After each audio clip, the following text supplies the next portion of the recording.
like to call the meeting back to order. There were no decisions made in closed session. Let's do our flag salute, please.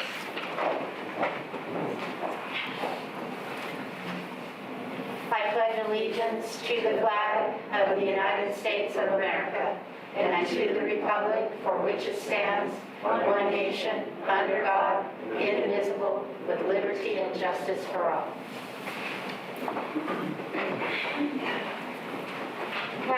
We have a staff and student recognition from Dr. Myers at Sierra Vista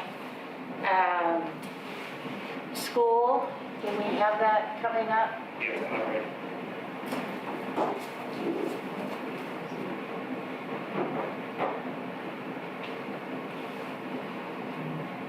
You guys hear me? I think I can start my video.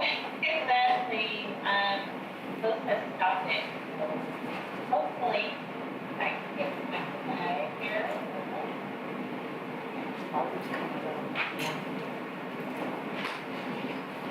Then I can get started with the narrative and let you guys hear me. We can hear you. We can hear you. Dr. Myers, we can hear you. Volume. It's a little low. Okay. You can't hear me? Yes. Can. Okay. Well, I'll let the powers that be work on the video so I can share my screen in just a few. But good evening, Board of Trustees. I appreciate this opportunity to recognize very special people at Sierra Vista.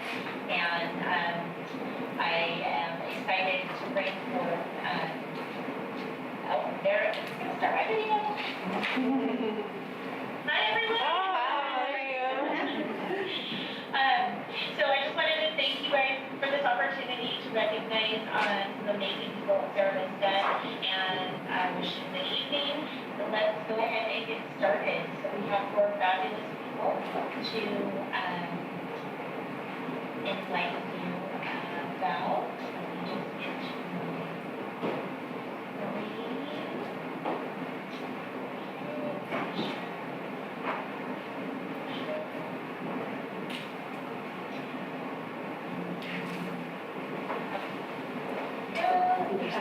There we go. okay. Now, can you see my Sierra Vista? Yes. Yes. Sure. There we go. I'll just roll a bit, and I think that you should be able to see it. All right? Sounds good. So, good? Okay. So tonight I have four fabulous people that have contributed to the amazing fabric of Sierra Vista Elementary. These four were nominated and voted on by the staff there at Sierra Vista. And the first of which is Haley in 6th grade. It is science says hard work ahead. Haley cinches up her backpack and keeps on going. She's diligent. She sets out to do a job. She does the job.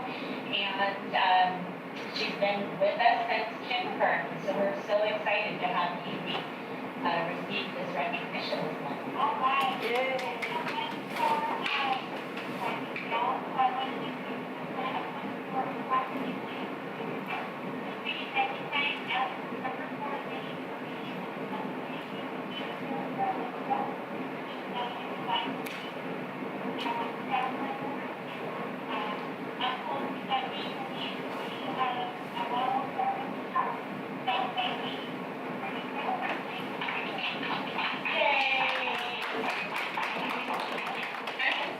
Next, we have 7th grader Jack Prater. Jack is an amazing person on our campus. He's a seeker. He seeks information. He's a fabulous friend. He's always willing to try new things and brave. I think we can describe him as brave. And he just doesn't show any fear. Here he is, receiving his certificate. Oh.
she just has unwavering support, especially during this tumultuous time of in-person learning.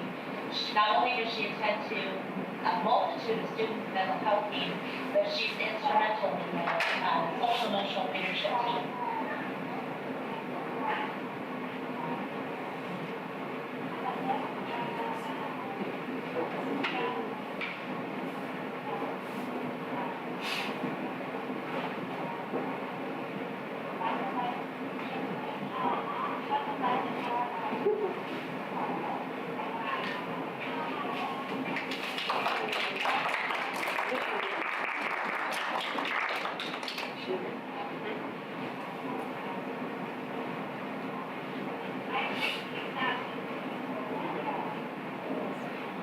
And lastly, I bring to you the certificated employee, Mr. Jeff Deegan. He's a fourth grade teacher at Sarah Vista. He's been there for many, many years.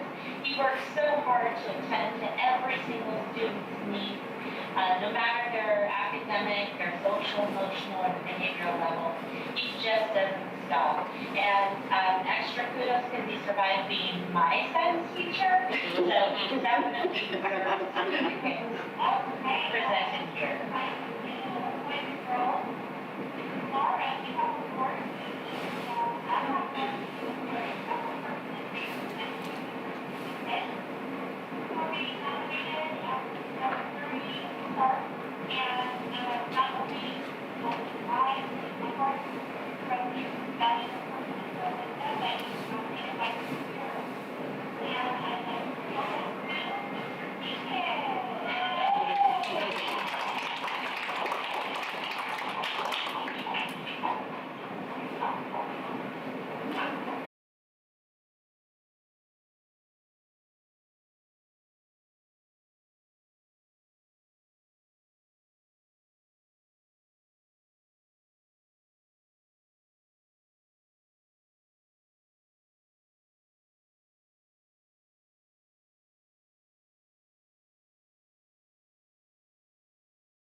I am trying to get to our next slide, and it is not working.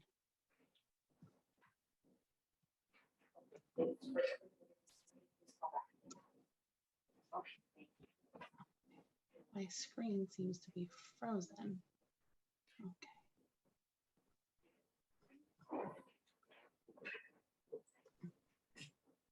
Okay, there we go. All righty. So, so ordinarily we get these numbers. Entonces, generalmente nosotros tendríamos esos números desde el censo en abril de año, pero debido a COVID, lamentablemente no hemos podido tener esto hasta el final de septiembre. Entonces ahora estamos un poquito apurados para poder obtener esto y ponerlo acorde a todo lo que necesitamos. Entonces, Hollister prácticamente ha crecido muchísimo en estos años. En general, la población, más de 70.000 personas, ¿no? Ha crecido la población. En nuestra población y en nuestro área de fideicomisos ha cambiado, de fideicomisarios, perdón. Para el censo del 2020 se va a tener la población en general. Y las variantes es el número que va a ser la diferencia entre el tamaño de los distritos dentro de esa población. Entonces, utilizando esos alineamientos de esas áreas, hemos visto que ha crecido un 9% en esos 6 años. Y prácticamente en estas otras áreas han reducido. Entonces, en variante tenemos un número de 14.4. Entonces, cada uno de estos distritos, prácticamente para poder ser constitucionales, tiene que ser aproximadamente un número proporcional, ¿no? Entonces, tenemos que hacer algunos ajustes para que estas poblaciones lleguen a tener las mismas características que estamos esperando, alineadas con las variantes. Entonces, en total, con nuestra población, vamos a traerlo más cerca para poder verlos. Entonces, vamos a ver el área de Hollister. Nuestra población total en hispanos latinos es 65.5 de la población total, y de los mayores de 18 es de 61.6. El data va a crecer un poquito. Estos números son importantes porque nosotros queremos tener áreas que representan nuestro distrito total y que también hacen nuestro total general. Entonces vamos a mirar un poquito más ese data y vamos a tener los votos de acuerdo a la edad, de 18 años hasta los ciudadanos que están viviendo en estas áreas. Este mapa representa prácticamente nuestro censo. Entonces, los demógrafos van a construir estos mapas y estas áreas basados en estos bloques de los censos, porque el objetivo es tratar de crear una población igual y también con representantes del distrito total con diferentes etnicidades y con intereses variados.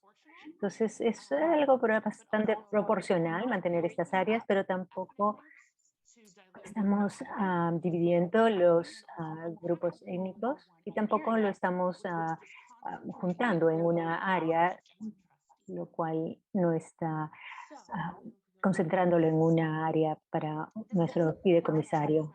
Entonces, esto es nuestro mapa con las áreas actuales. Entonces tenemos un área total. Tenemos nuestra área 1. Tenemos un total de población y las otras el otro número tenemos la población del número de los ciudadanos más de 18 a más. En este momento, como hemos dicho, tenemos a 3 de mayoría y minoría, en 1, área 2 y 3. La 4, prácticamente el área 4 está... He doesn't want to get, he doesn't want to crack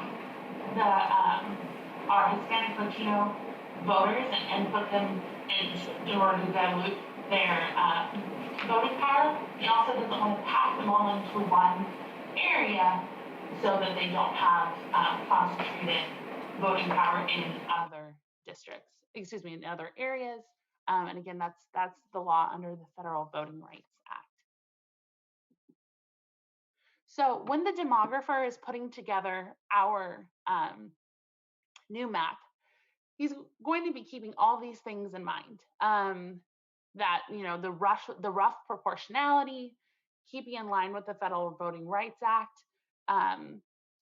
keeping the districts compact and contiguous as much as possible. So it's not, you know, those kind of odd looking shapes coming out. Respect communities of interest as much as possible, respect incumbency as much as possible. But a lot of these are what's considered when we're initially drawing these maps. We don't have to start these maps from scratch because we already have the maps that we can work off of. So the demographer will, the biggest thing that we're going to be looking at is getting that variance under 10%. So we're constitutional, but also keeping all these things in mind. So like I said from in the beginning, we did get these numbers late because of COVID. However, our deadline has not changed. So we have a hard and fast deadline of March 1st that we have to submit a map to the county registrar. If we miss that deadline, the County Committee on School Districting Reorganization will take over, and they will draw maps and areas without the district's feedback. And it will also cost the district money to do that. So we want to avoid that as much as possible. So what we want to do is schedule another meeting for January where we will work with these numbers, we'll work with our demographer, and we will come back with 2 or 3 different options, and we can go over those options with you and go back through those statistics and what it looks like for our, you know, different communities of interest and our different minority populations. I did want to open it up now to see if anyone has any questions that I can answer. I have a question. Can you hear me okay? I can just barely hear you. How about now? Hello? Oh, there you are. Okay. So we did this when we changed from voting, you know, at large to districts. We did a process, I think, similar to this, where we looked at maps. And we had a day where we had an evening session. It was not a regular board meeting. And we invited, you know, opened it to the public and invited key stakeholders to come in and see the maps. Are we able to do that in January as well? Is that something that you all would be willing to do for us? They had the maps like really big on walls, and then they had them, you know, just in color, and they provided the presentation there to the public. I'm not sure about the actual presentation material that would be with the demographer, but we can have a community meeting where, you know, we have feedback from the public on the different maps. Okay, thank you. Any other questions?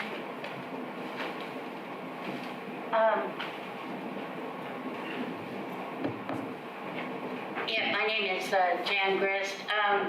Who would you work with to put these districts together? Is it just within your company, or?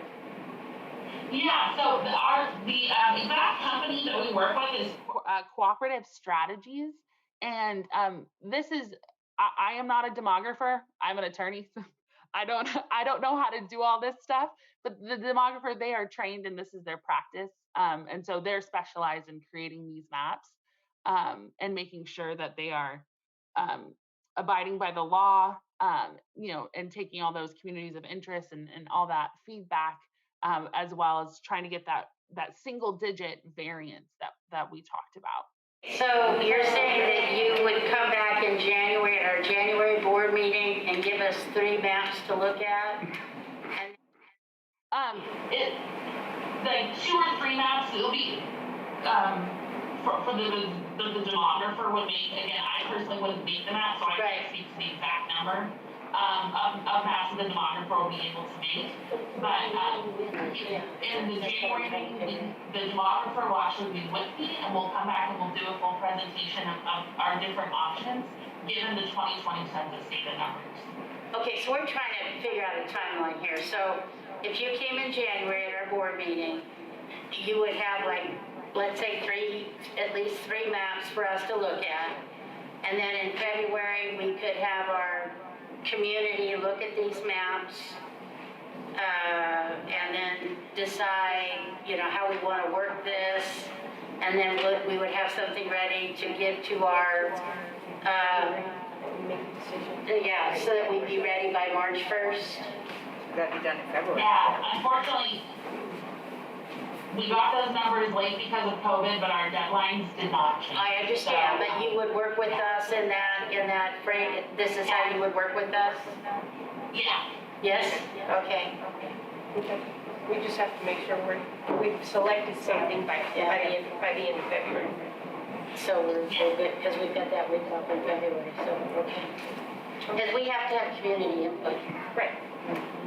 All right, because you understand we have to have community input. We can't do these maps without community input. Can I ask if, But do you think you can have a presentation like this in January? I feel like if we waited till February, it might be too late. Do you mean presenting to the board or having the community meeting? I'm not sure which one you The community with who is it, the demographer? we would have to coordinate with the district on the exact dates of when that could happen. yes, So then maps that's ready. Yeah, go ahead. Okay, so then we're okay having a presentation in January for the community with the 3 maps, 3 or however many that you all come up with? Again, we would have to coordinate with the district on the exact date. Okay. We represent the district, but Right. I don't control the district calendar, so that would be something we need to coordinate with our district office personnel. But we'd be able to see when early 2022 we'd be able to hold that meeting. So we'll get some dates out. Ms. Tucker, this is Superintendent Sanchez, we'll get some dates out in regards to lining up some potential dates for the community meeting, and then send the invitation out for the January regular board meeting so that we can get the process going. Thank you so much. Well, I appreciate your time. Is there any other questions? Thank you. See you guys. Thank you very much. Okay, thank you so much. Thank you. Bye. We have a public comment. Yeah, let me get to the,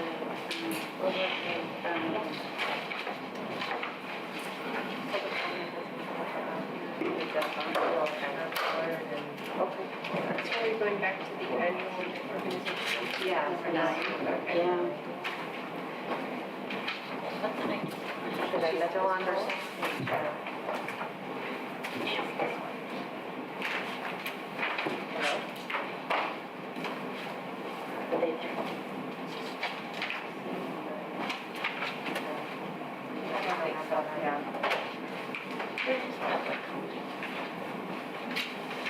If the person who called can call back when it's public comment. I think I accidentally hung up on you. Sorry. Okay, we're now going to do our annual organization meeting. of the Board of Trustees.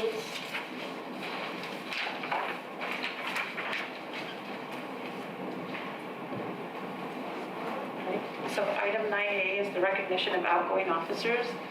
I would like to take some time to really just thank and acknowledge the work that Clerk Torres de Luna has performed for the Hollister School District for the last year. As far as performing all the duties of a clerk and being present and being willing to come into these extra meetings sometimes and have the signatures available for all the various legal documents that we submit sometimes to other agencies. I want to thank her for that. I also want to speak tonight about President Jan Grist and thank her for her service for the last year.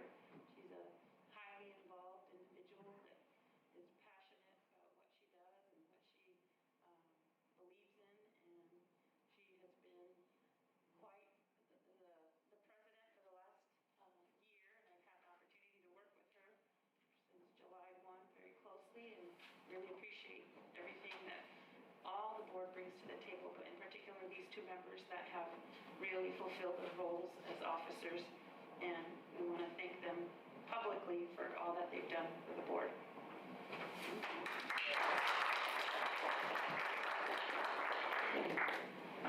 Okay, so now we're going to do, according to our bylaws, the clerk automatically becomes the president. We do have to elect the clerk. So I'm going to get up and move now because you're the new president. Yay! Yay! No crown. Okay. We don't do the other election first?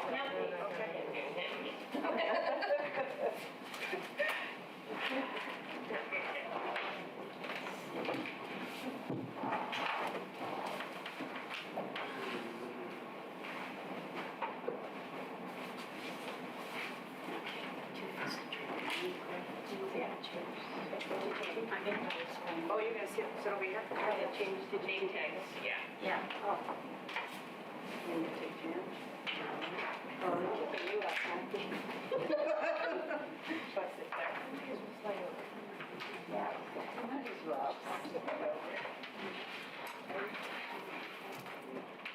round robin. Round robin. Thank you. Welcome.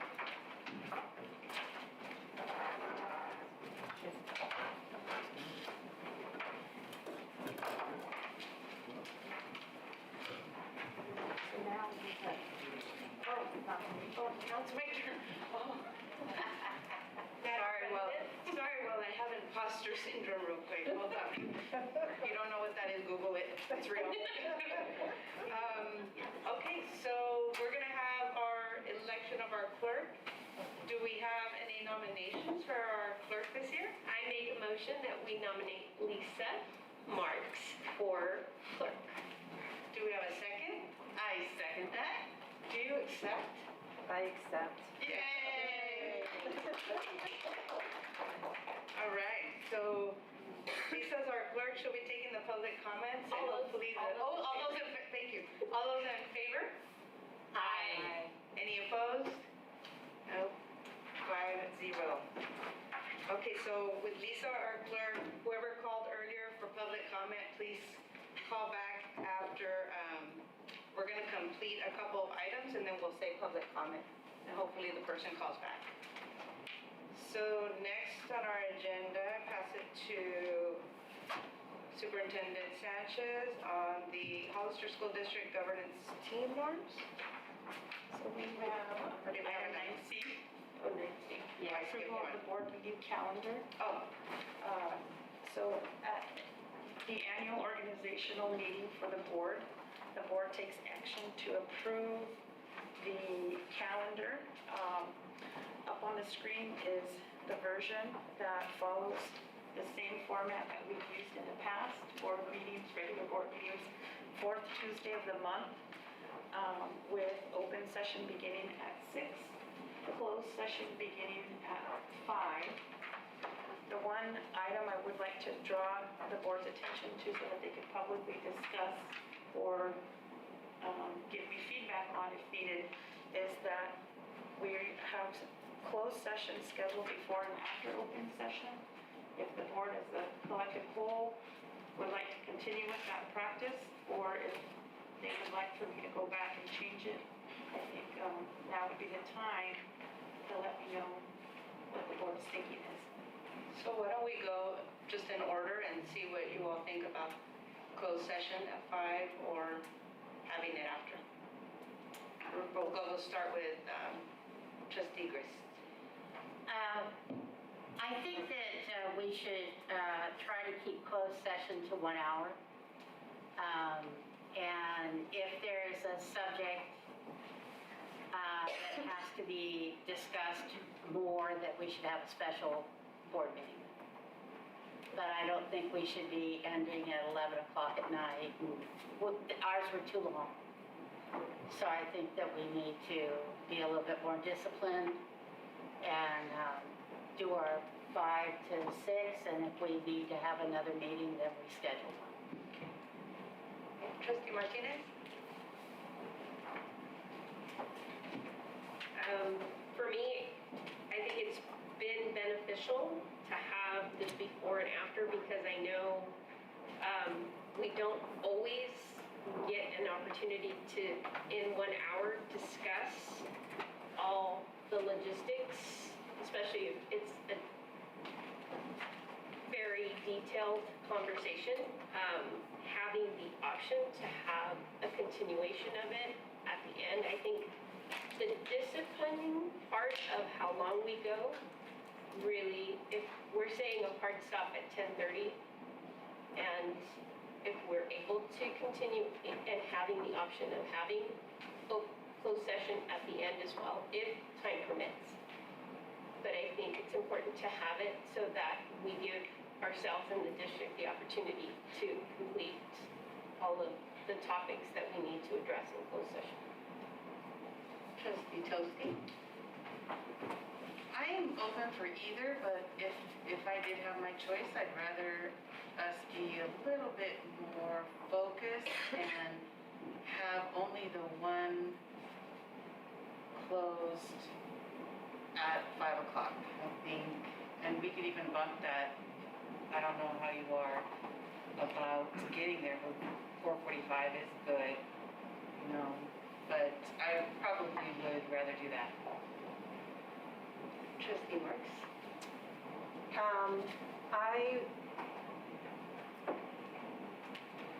I think we should do beforehand. Is my thing not on? Hello? Okay. I think we should do it beforehand at 5 o'clock and always be disciplined if we can be, period. But I would like to be able to go after as well, the way Liz was saying, because with a hard stop at 10 even, with a goal of 10, but no later than 10:30, because I think it'd be really difficult for us to get together or try to arrange another meeting where all of us could be here at the same time in between board meetings. So that's why I believe that we should try to do it in the one, aiming to get it done beforehand if at all possible, but having the ability to run over if we need to. Okay, and then I think for me, I mean, I could come a little bit earlier. I know there's a couple of us who work, but I would be okay with the 5 to 6, try to get through everything, and then hard stop at 10. It makes sense. So do we do a motion then? Does anyone have a motion to approve? Well, we don't know what we're gonna do. Well, what's presented right now by the district is all meeting of the board of trustees commences with open session at 6.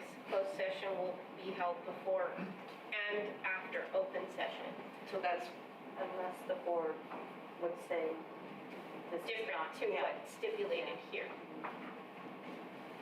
okay. So do you all want to vote on the way it as is with the open session and the close after to finish business? So it's been the way we've been doing it. I would like to add in the actual with a no later than whatever you all think is, Well, I'm retired, so I don't, well, it's okay with me. I'm conscious of our superintendent's time too.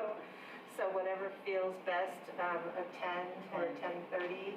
Well, I think right now in our bylaws, it stipulates that, 10:30, I think is the latest, and then we have to make a motion if we decide to continue past 10:30. Okay. Okay, that's great. So we don't need to state it here. No. Okay, excellent. So do we have a motion? To approve the calendar, I make a motion that we approve the calendar as presented. Second? I second. All in favor? Any opposed? No? 5-0. Now we can move on to 9D, Hollister School District Governance Team Norms. Superintendent Sanchez. So on November 22nd, the board participated in a workshop, and from that workshop, we developed governance team norms, as you can see on the screen. There are concepts that we agreed to as a team to uphold and to remind ourselves as we conduct our district's business. I won't go through all of them, but all of them are very positive. They're very familiar to those of us that have worked with or experienced a social contract. It's part of our training by capturing kids' hearts. We took the same type of method to come up with these norms and to come to an agreement as to what it is that we as a board, governing board, would like to focus on. So as you can see, we definitely want to focus on students. We definitely want to encourage each other's voices. We want to be respectful. We want to be able to model all of these behaviors. And as a reminder, we have placemats with us at the dais so that we can remind ourselves throughout the business of the board that we will be remembering to follow the norms. Thank you. And it doesn't look like we need any no motion, it's just a disclosed top of it. But these are really nice, thank you. Thank you. Does anyone have any other comments? I thought we did a good job. Good job, team. All right, moving on to 9E, Hollister School District Draft Vision and Draft Mission. Okay, so at the same very productive workshop on November 22nd, we came up with a district vision, and this is again in draft form, as is the district mission. The next step after this board meeting will be to get it out to our staff, get these two documents out to our staff and to our Hollister School District community for their feedback, and bring that feedback back to the board. The vision, the draft vision, is to create an environment that inspires and empowers students by creating an extraordinary learning environment to become critical thinkers and lifelong learners in a safe, respectful, and diverse climate that values individual success and unique skills and abilities. This document has also been translated in Spanish so that we can get the feedback as well from our bilingual families. If we can click on the mission. Our district vision and mission, the drafts are very similar. The mission is, the Hollister School District's mission is to educate students and build them up for their own unique academic success. We model and nurture respect, compassion, curiosity, and integrity in an environment of diversity, equity, and service. We want to really just remind our community that every child is different.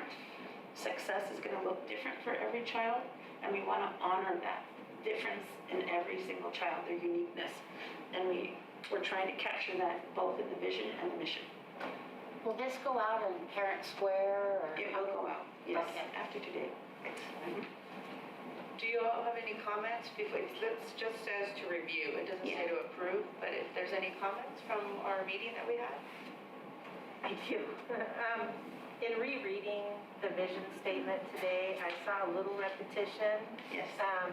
And so I kind of took a chance at restating.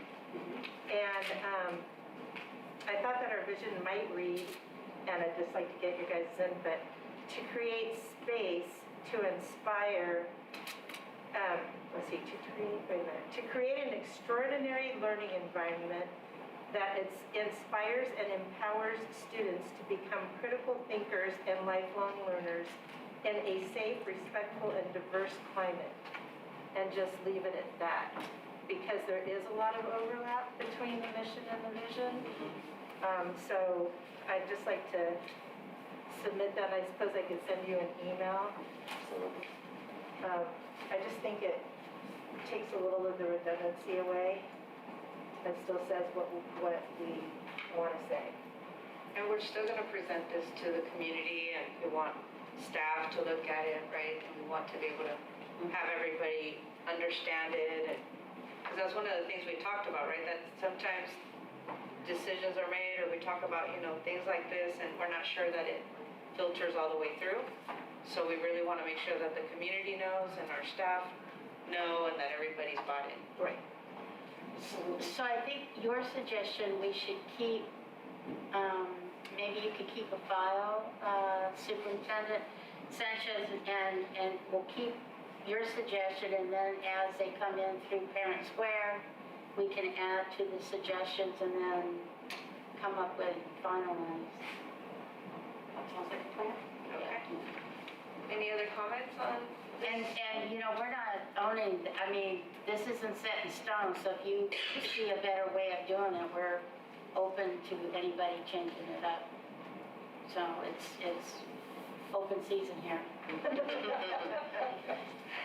Okay. Moving on, we already approved the agenda. We did 11A, and I think we have guests here for 11B. A report on social emotional process and professional development. And it says here, speaker, District Board, Daniel Romero, Counselor Eliana, so school social worker Adina, mental health therapist. Good evening, everyone. Kip Ward, Assistant Superintendent, and I'm here to introduce our regularly scheduled update for the board on our social emotional team in the Hollister School District. So I'll invite our 3 team members to come up and share some brief updates with you.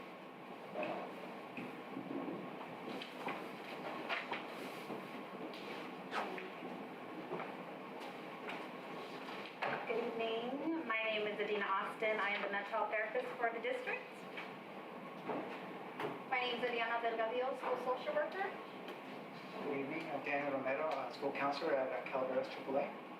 Yay. Yeah, speak up a little bit.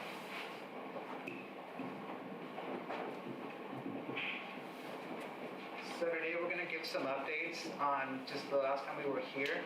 As you know, we are the committee for the social emotional team in our district.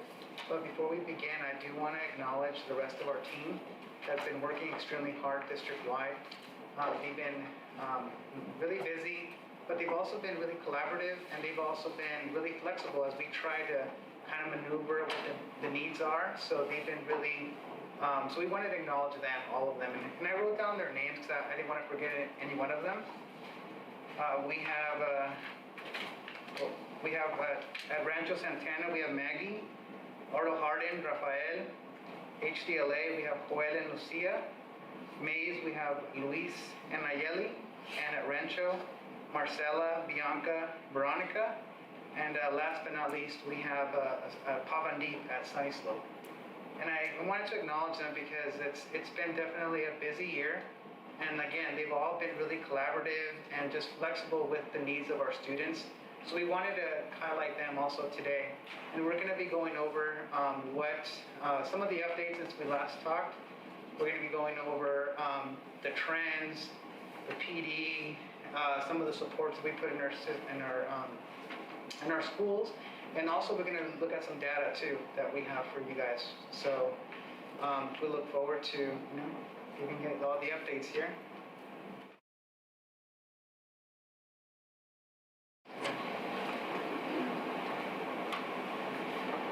So these are some of the things that have been going on district-wide and just at different, some of the sites. So we've had the student circles that Mays and Rancho have been doing it with an SEL trainer. We have a parent-teacher consultation, which we have that at every single one of our sites. We have our social emotional expert at every school site.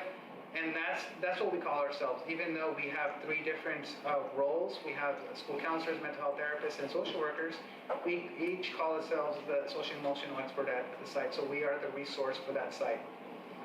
We have social emotional video presentations for families that we kind of teamed up with our different roles, and we come together as a team and we filmed. We just filmed ours, which is us 3. We wanted to we did ours on anxiety, which is kind of the trend we're going to go over. We've been seeing a lot. So that one, we had a little bit of technical difficulties, but we're going to be sending it out pretty soon this week. We've also had the 6-week support groups at middle schools that have been going on. 6-week support group at elementary focusing on friendship.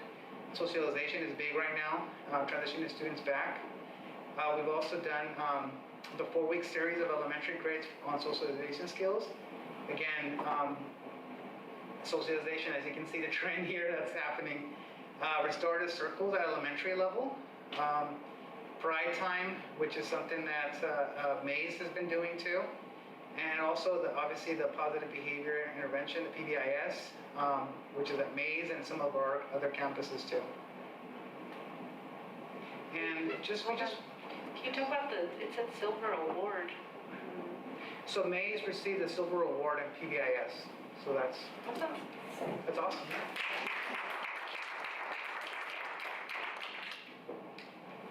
So we just kind of wanted to highlight a lot of the things that our counselors are doing in our sites. Again, this has been a very busy year, so we wanted to just kind of highlight a lot of the things that have been going on. Like as I mentioned, each one of these were put together obviously based on need, and it's been collaborative. Like we meet the whole social emotional team. The 13 of us meet every couple of weeks just to kind of collaborate and go over what's the trends and stuff like that. So again, that's why we wanted to acknowledge them, because obviously they're doing some great things at our sites, and we wanted people to know what some of the things that they're doing. Now, Eliana's going to go over some of our data that we've been keeping track of. All right, so I wanted to give an update on the numbers. Last time we presented was September 28th at the board meeting, and we had some numbers on the overall students that were being served, and I wanted to update because these numbers have increased. So the overall number of students being formally served in September was 86, and as of December 10th, we jumped to 179. So on average in September, each social emotional expert was serving about 10 students at their site, and in 2 months, we are now at an average of 17. For our non-open student support, just as a reminder, those are students that are not being formally served for social emotional services, but we still serve them on a drop-in basis. And that number on September was 1,048, and that number has increased to 3,306. So in 2 months, that's an increase of over 2,000. So we are definitely providing those social emotional services on campus. As a district, they have also provided some professional development for staff. They've had trauma-informed practices training, emotional intelligence for admin, mental health first aid. Year to date, we've trained 80 staff members, and there are more trainings to come. We've had restorative justice and education trainings, quality behavior solutions, specifically for de-escalation, and we have an upcoming restorative practices training for next year.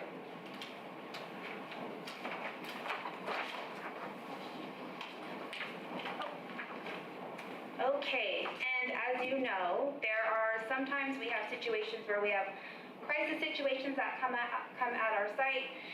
And so the team, we were thinking, how great we need to put a protocol put in place to ensure that every site, we're ensuring safety. So the first thing we talk about is what is a crisis, because a crisis can look different for everybody. So as a team, when staff indicates that a student demonstrates they are either a danger to themselves or others, that's an immediate crisis, and we have a protocol for that. So our social emotional crisis protocol is Hollister School District has implemented a clear of responses to a crisis that includes trained social emotional experts as the first responders. So because we have experts at every site, we will be the first responders to assist the school. So just basic, we want to keep it very basic, very specific, because when the crisis is occurring, people are worried, concerned, fear, so we want something very specific. So we are the first to be contacted by staff. And then we would notify our administrator, and they would be responsible to contact the parent or the guardian. The student will remain with the social emotional expert until the parent or guardian arrives, and then we will document the incident. So we are the hub.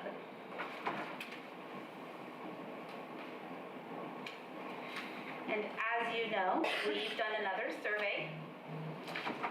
So in September, we decided to survey our administrators just to get some feedback on the social-emotional services that are at the school sites.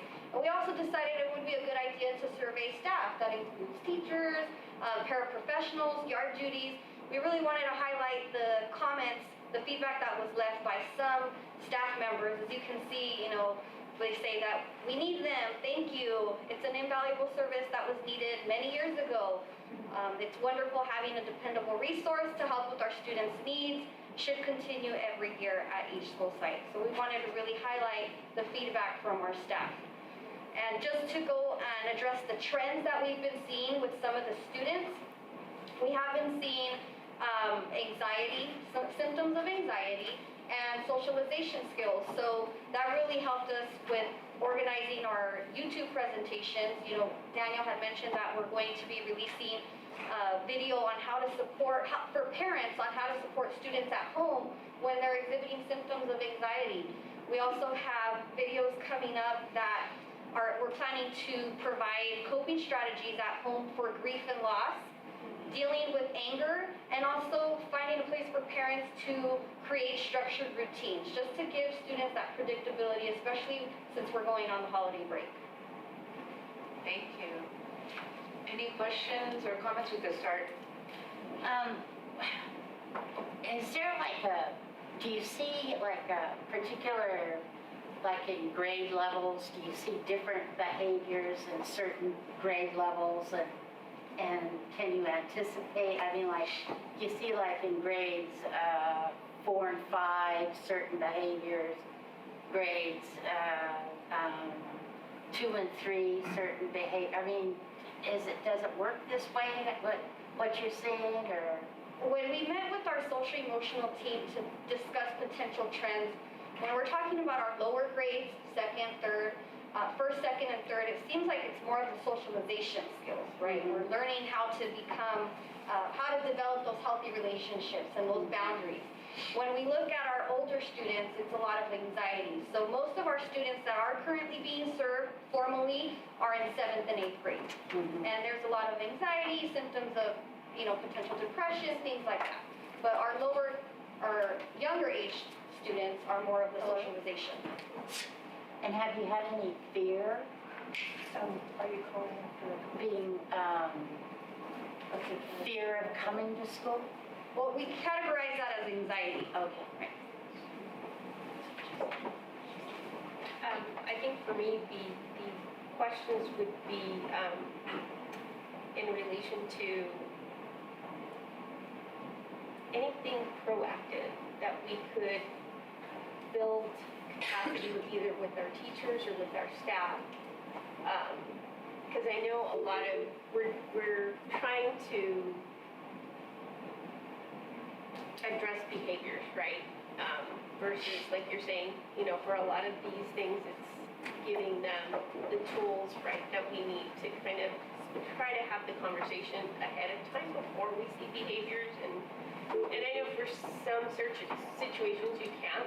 You just have to address whatever situation, right? Because sometimes it's an incident, it's an event that triggers, something in a student. So, but again, I'm loving the videos because I think having those accessible to our parents in both English and Spanish really helps, but I know, even I think as I'm seeing certain things at the high school, it's being able to have some consistency even in the classroom and some structure, because I think some of the behavior is from just being at home and that lack of structure. So I'm glad that you're even doing something like that for our parents, because I think even some of our parents throw their hands up and they're like, I don't know what to do. Yeah, and you probably hear that, because again, being a parent doesn't come with a manual, and you're kind of learning, right, especially if it's your first child or whatever. It's hard. It's hard to be a parent, especially right now. So.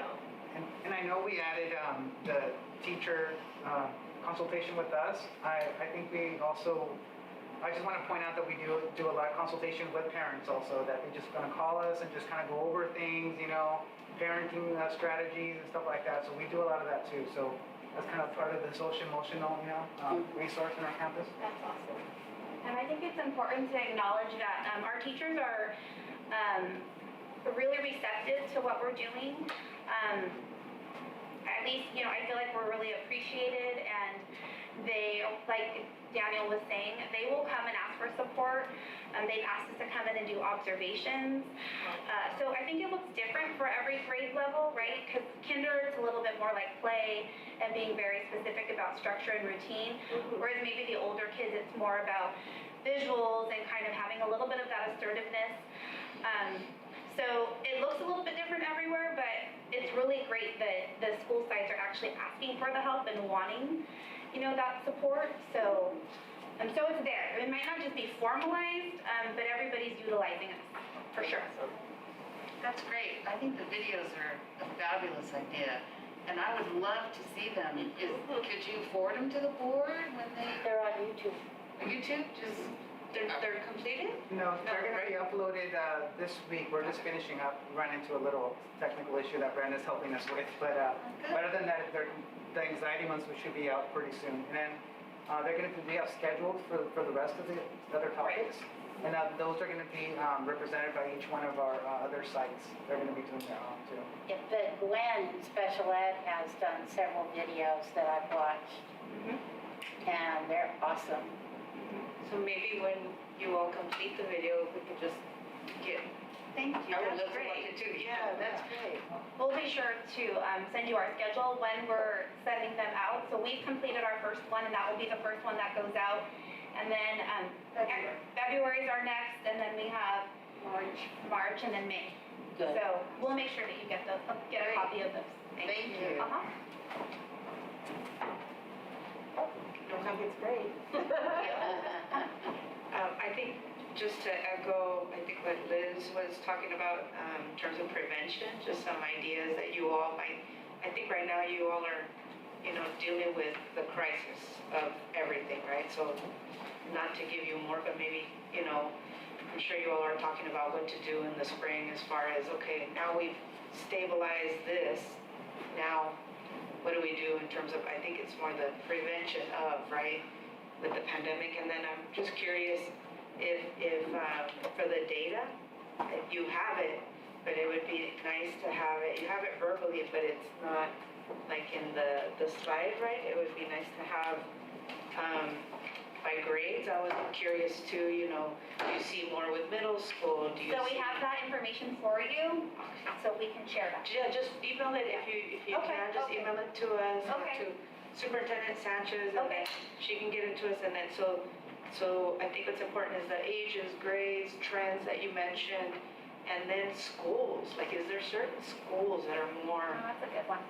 because it's important to understand, our population and what's going on with any particular. It's just good for all of us just to know, is there some areas of concern? And yeah, echoing, you all are doing a great job. You're essential, you're much needed, and, me personally, fellow social worker. Yeah, thank you. Thank you. Appreciate your time.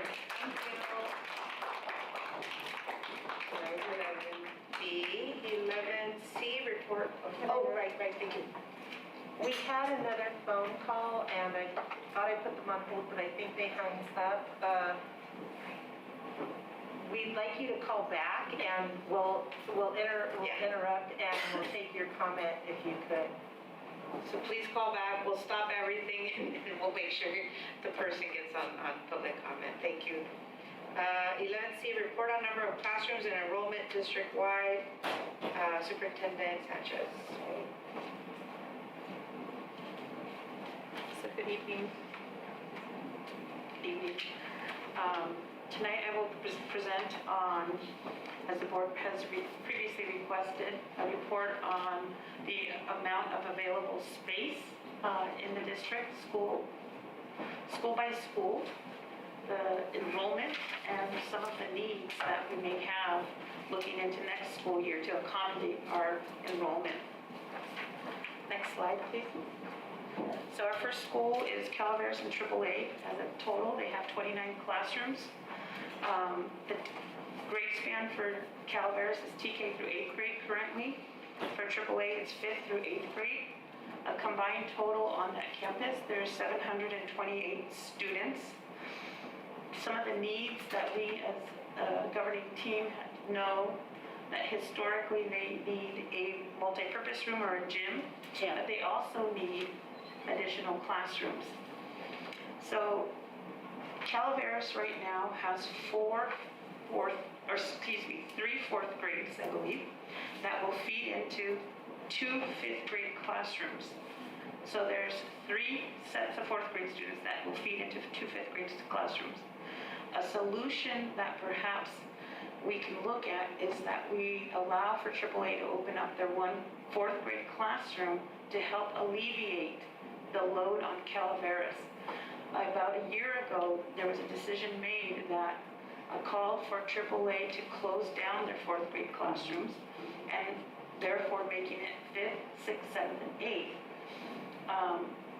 Again, it's just a solution and it's simply a thought as we look at district-wide enrollment and district-wide use of facilities.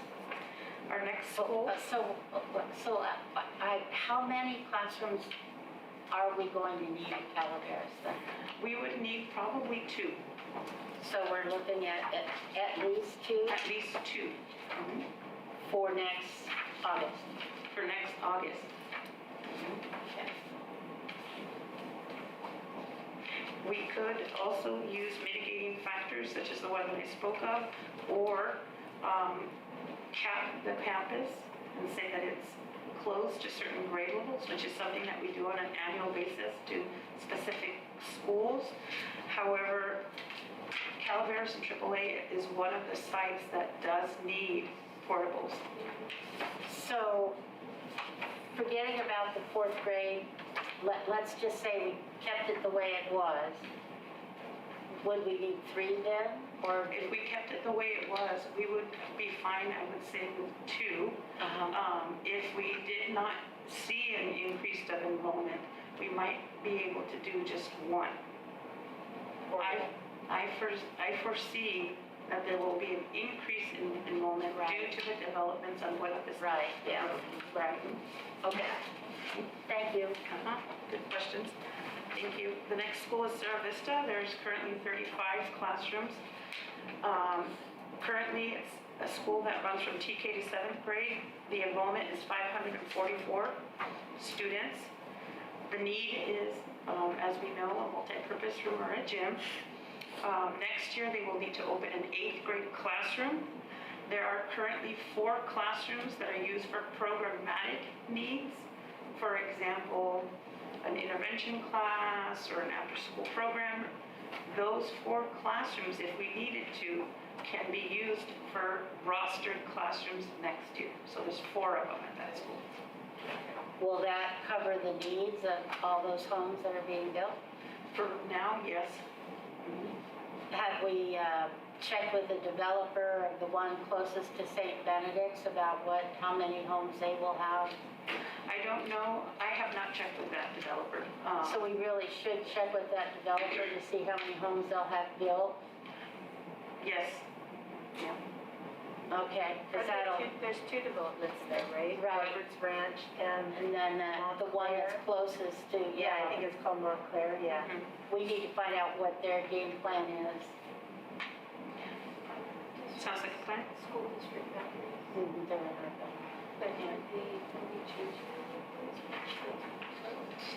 Well, they can walk right to Sarah Vista.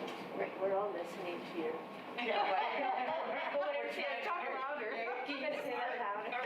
Are we considering moving any of our school district boundaries to make sure that, we're saying it's a neighborhood school, right, depending on, but we also need to know whether, like she mentioned, if we're impacted, that it may not be an option, that they would need to go somewhere else. It might be Rancho Santana School that they go to.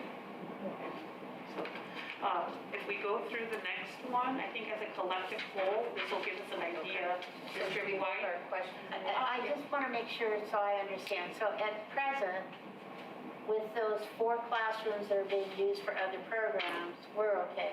We're okay. Okay. But we will check on what that developer thinks. Okay. Our next school would be HDLA. There's 44 classrooms, and that, it seems like a large amount, but as we know, Galvin Hills closed down. The grade span is TK through 8th grade.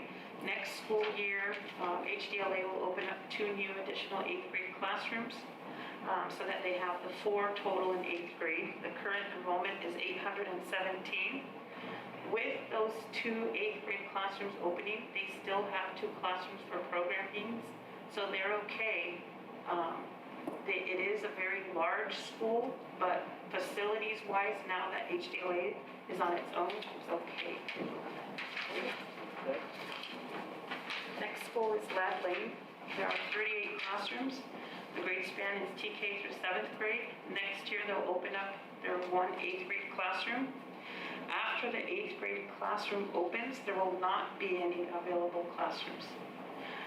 Their enrollment is currently at 715. This is one of the largest standalone elementary schools in our district. So Lad Lane is an area of need. How many?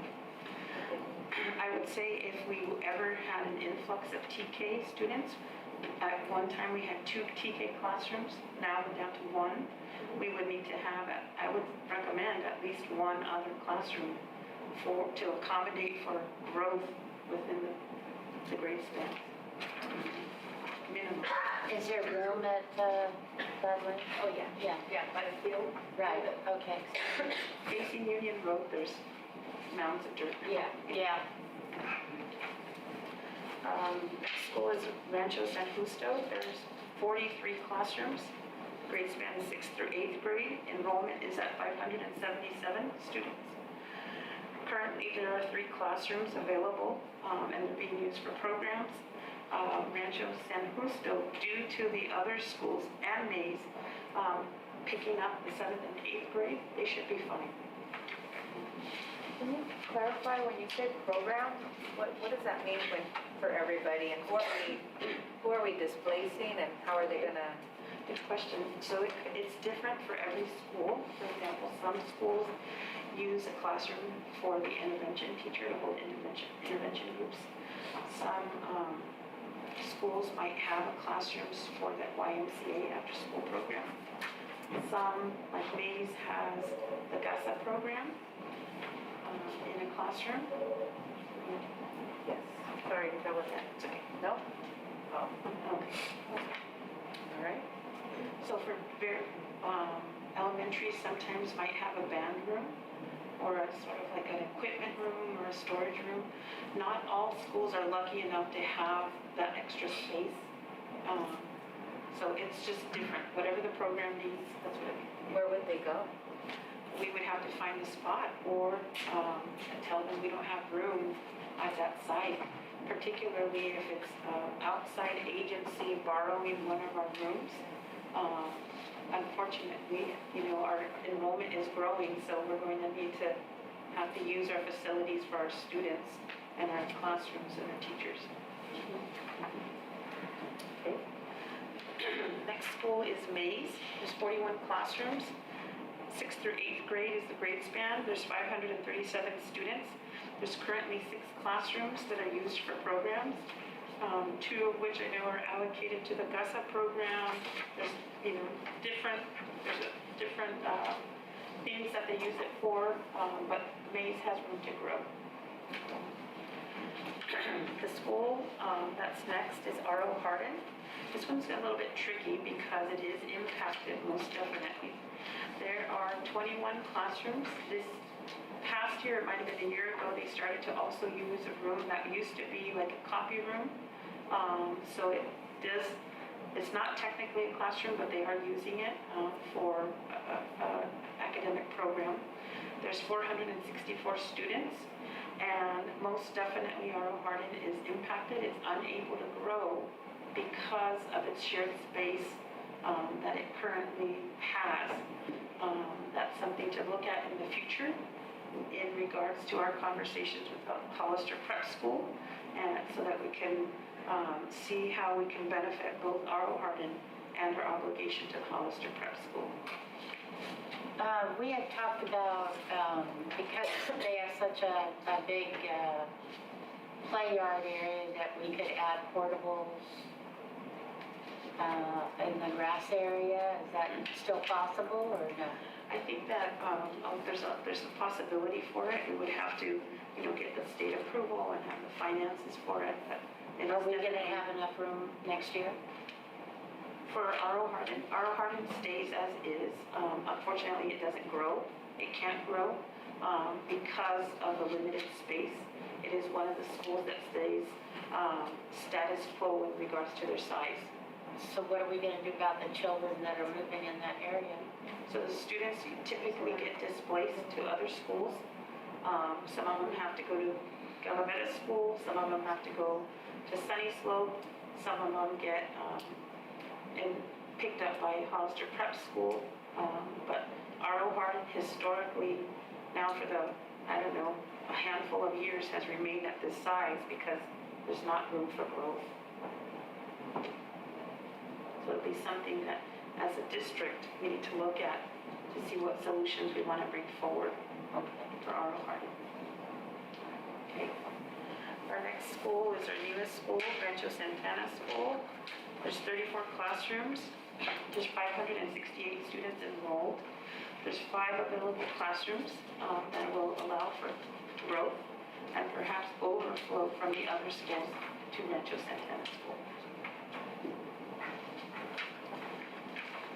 And then we have Sunny Slope. There's currently 38 classrooms. Their enrollment is 606 students. They will open up an 8th grade classroom.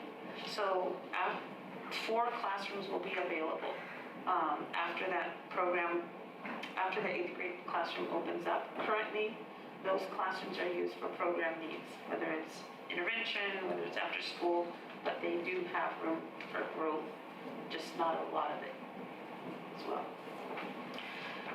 The last slide are the further considerations. A very positive and beneficial thing is that we have increased enrollment district-wide at all of our schools. There's no doubt about that.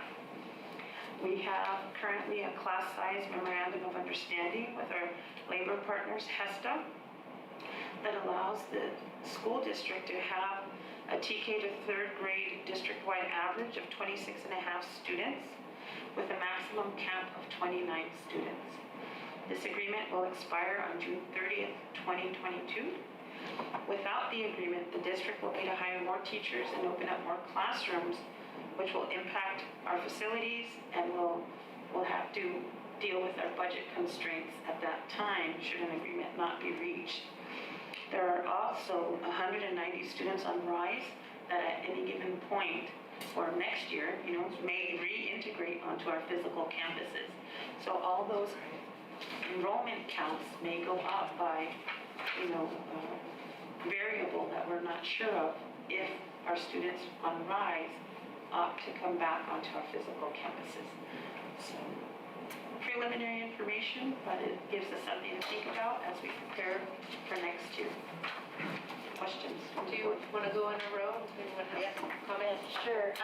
What timeline do we need to get started to prepare for the classrooms that we will need? So if we have classrooms on our physical sites right now, I think the timeline is much shorter than if we had to go out for a bid on a portable classroom, if we had to have works with architects to get state approval and so on. That's a much lengthier process, and I could probably guesstimate that it would take at least a year out. For example, if we wanted a classroom August 2023, we probably should start now for portables. There is a backlog and a delay on construction and building materials. That's my understanding for the school district world. If we simply want to open up classrooms at the sites where we currently have facilities, we just need to start communicating, I believe now, with our school administrators and our local partners that are utilizing our rooms to let them know at school X, we will not be able to house your program anymore. You have a 6-month window to figure out what you're going to do. We're sorry, but we'll need that classroom back for our children and our staff. So the only place I see is Calaveras, we're short too. Calaveras, we would be short if we allowed probably full enrollment. And by that, I mean if we didn't send students that are of a Calaveras neighborhood school to other schools. So for example, at any given point, and I'm gonna make this up, this is pretend, at Calaveras, if we had 3rd grade and we were at a capacity and someone moved in on Buena Vista Road down the street from Calaveras and tried to enroll, we would have to tell them that we don't have room there, but such and such school does have room for your child. That is a mitigating factor that the district has historically used for years. Because in my notes, that's the only school that is short. Am I correct? For now. No, our Hardin, she said we're gonna stay status quo. But we're also not counting the 190 RISE students. We don't know where, right, sporadically. They're spread out. A lot of them come from our elementary schools. Our middle schools have very few students on RISE. Some of our elementary schools have anywhere from 25 to 30 students. Some of them have 14, some of them have 6. So it is just very sporadic. All over the place, yeah. Trustee Martinez? I think for me, Calaveras and Oro Hardin, going back some years, you know, we made a promise and a focus to make them a priority school. And we did that because we know our demographics for those areas and the need that those families have. And I'm not okay with us not having space for those families at those sites. I still think we need to consider moving AAA out of Calaveras to allow for those families that live there and those families that have that need to have their children walk to school. Because the AAA is, I see it like the HDLA. It's a want, not a need. So, for me, I really feel very strongly that we need to find another location for the AAA to be able to expand Calaveras and that population there. And also with Oro Hardin, the charter school is a whole deeper conversation because it is now impacting what we can do for our students. And again, like, Superintendent Sanchez said, if we're really in dire need at certain sites, we need to already start making that commitment to make that purchase and plans for those portables. Trustee Toski, thank you for this report. It's great, and I know it's so disappointing for Oro Hardin and Glad Lane. We have families moving in right across the street. This is a great school. I can walk my child there, and there's no room. I just think that is really disappointing that there's no, room, that kids are being turned down and sent to other schools. I just think that's an important, feature for parents when they see where they want to move. And housing's tough in Hollister. You know, you look around and it's expensive and, you know, you really, I think people put in a lot of thought as to what area of town they want to live in and they want to go to that family, that school that's right next to them. So hopefully we can work on this. Trustee Marks? Ditto. I'm ready to step in. And I think for me, I'm also concerned about the area, so Calaveras, I hear what Trustee Martinez is saying, and I'm wondering what the next steps would be to at least really do that conversation of what would that look like?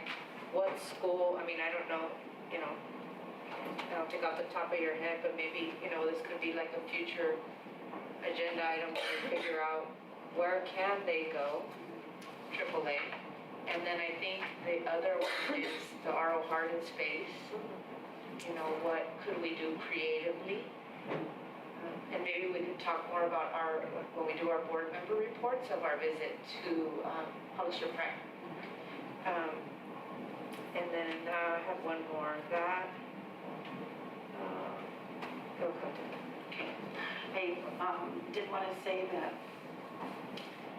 the current enrollment for AAA is largely based of students from R.O. Hardin and Calaveras. That's what I was about to So say. if we So it's their neighborhood. displace Yeah. them, we may be causing for there to be difficulties for families to get their students. And right now, we don't have an elementary school site that can house all of AAA. We don't have an elementary school site that can house all of AAA. So I think that these are good conversation points and it'll give us something to talk about. But when we look at the dynamics of the families and the demographics of the students at AAA, they've changed from where AAA just That's what I was started. going to ask, is that you give us a report of how many students are from Calaveras. You already know. We Yeah. already know, we have that data. A lot of Yeah. siblings of AAA families are also at Calaveras families. Which is good. Yeah. That means, that's good, because that means that program, Right. is meeting that neighborhood need. So, I mean, we didn't exactly know that. Because AAA in the past was pulling from different Right. locations. And, I mean, the idea was pulling different kids from different areas and bringing them here, you know, to then coexist with our Calaveras kids and, you know, mingle with them. So, but I didn't realize a lot of those kids were one and the same. I didn't either. Thank you. Any other comment? Well, I think that we need to be proactive and We need portables, we need them now. Yeah. yeah. So how do we, what would be, that was the other one, thank you. What would be the next step for that? If we were to, I think you could direct the board could direct me to work with staff to look at the next steps as to what it would take to bring portables and how feasible that would be. And I would work with Director Bazetta, with his contacts to look at any type of potential timelines. Yeah, I Any think costs? we need to get those 2 portables in at Calaveras. We need to do that. is that something where we have to vote, or do we just talk about it? Well, I think you could just let me know, and then at that time, you know, it could be something that can be so not doable or attainable at the time that we present, you could say. Got it. It's such a small project. It's not a really big one. You know, it's not like we're asking you to do 12 or 20 or, it's just 2. And it might not, you know, because I watched them put portables up behind Maze, and they did it in no time at all. And I mean, they go up like that. Would that also, would we also want to have Superintendent Sanchez look and start informing the people, the program people, you know, now to say, you know, we're looking at classrooms in the future. We give them a, you know, even if it doesn't happen in a year, but we're letting them know now, it's gonna happen, we're growing. Yes. Superintendent Sanchez, I have something I might be able to add, if you don't mind. So just to give the board some insight, just some preliminary information, mainly about portables, because there was a time back when I looked into this, and, you know, if we're talking about adding portables to facilities, you know, we're gonna talk about getting portables in a certain condition in 9 to 12 months, and a new portable anywhere from 12 to 16 months. So that was pre-COVID, right? So back when, you know, I kind of did some research and looked into, you know, about adding portables at particular sites and the potential of doing that. You know, the condition of the portables, getting them in 9 to 12 months, were going to be a portable that was about 25 to 35 years old. That was sitting in South County, to be exact.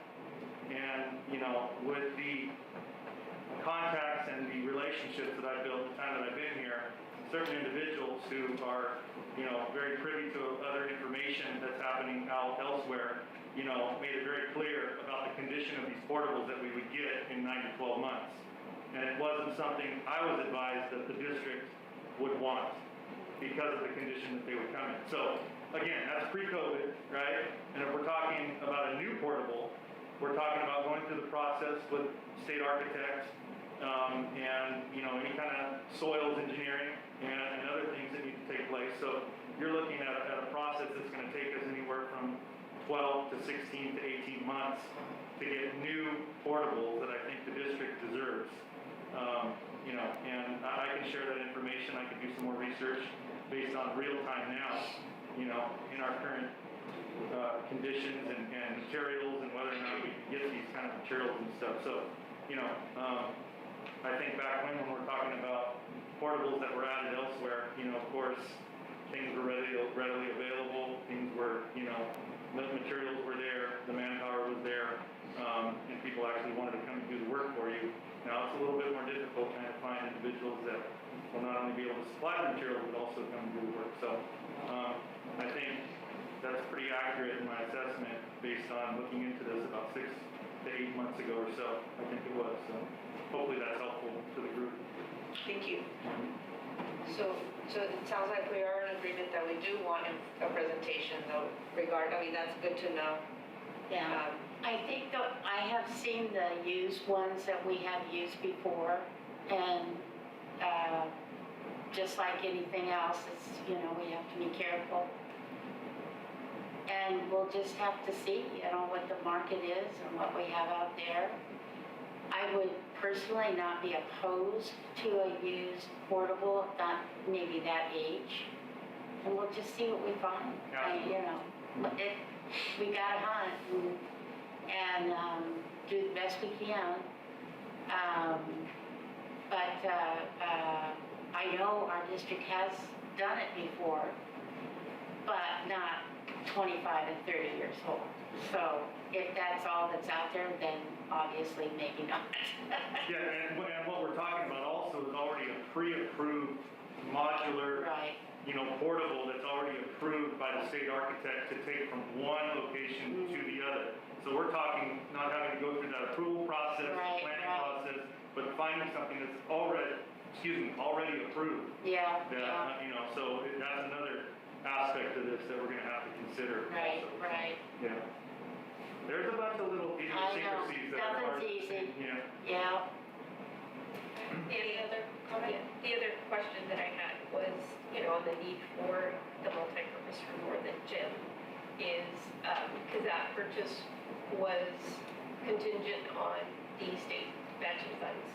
And so, on the timeline of when we would be getting that, so that we've got our ducks in a row, so that we can get those things in the planning stages, because again, the delays are the delays, but if we can't get the ball rolling, it's gonna take us that much longer to get where we wanna go. Right.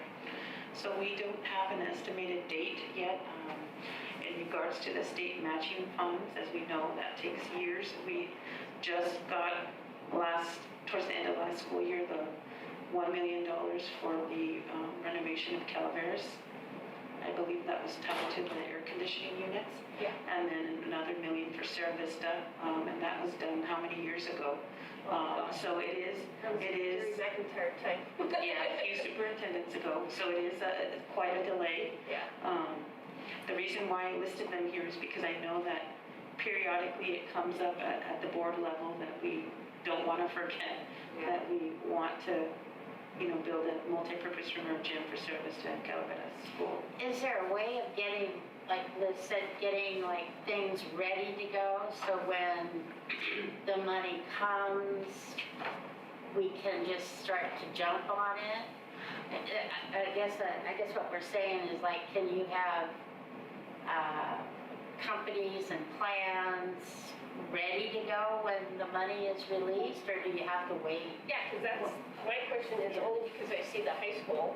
I know they haven't gotten all of their matching state funds, but they're already jumping on the MOT building.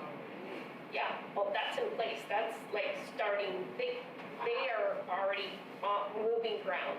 How do they pay? Well, How do they pay?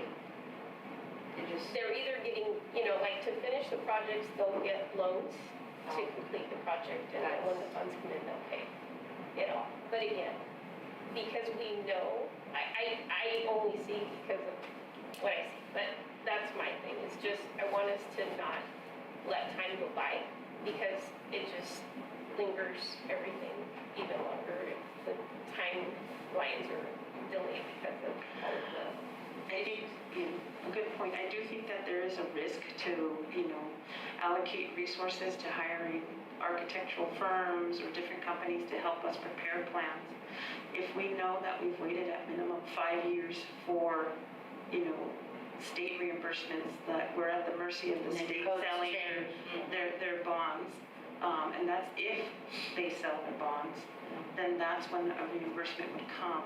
I would say that we could probably be as proactive of doing all of the in-house free work that we can't do, and not necessarily perhaps allocate a lot of resources, our limited resources, to these outside companies to help us prepare. But I think from what we can do on the inside, that doesn't cost too much money to prepare.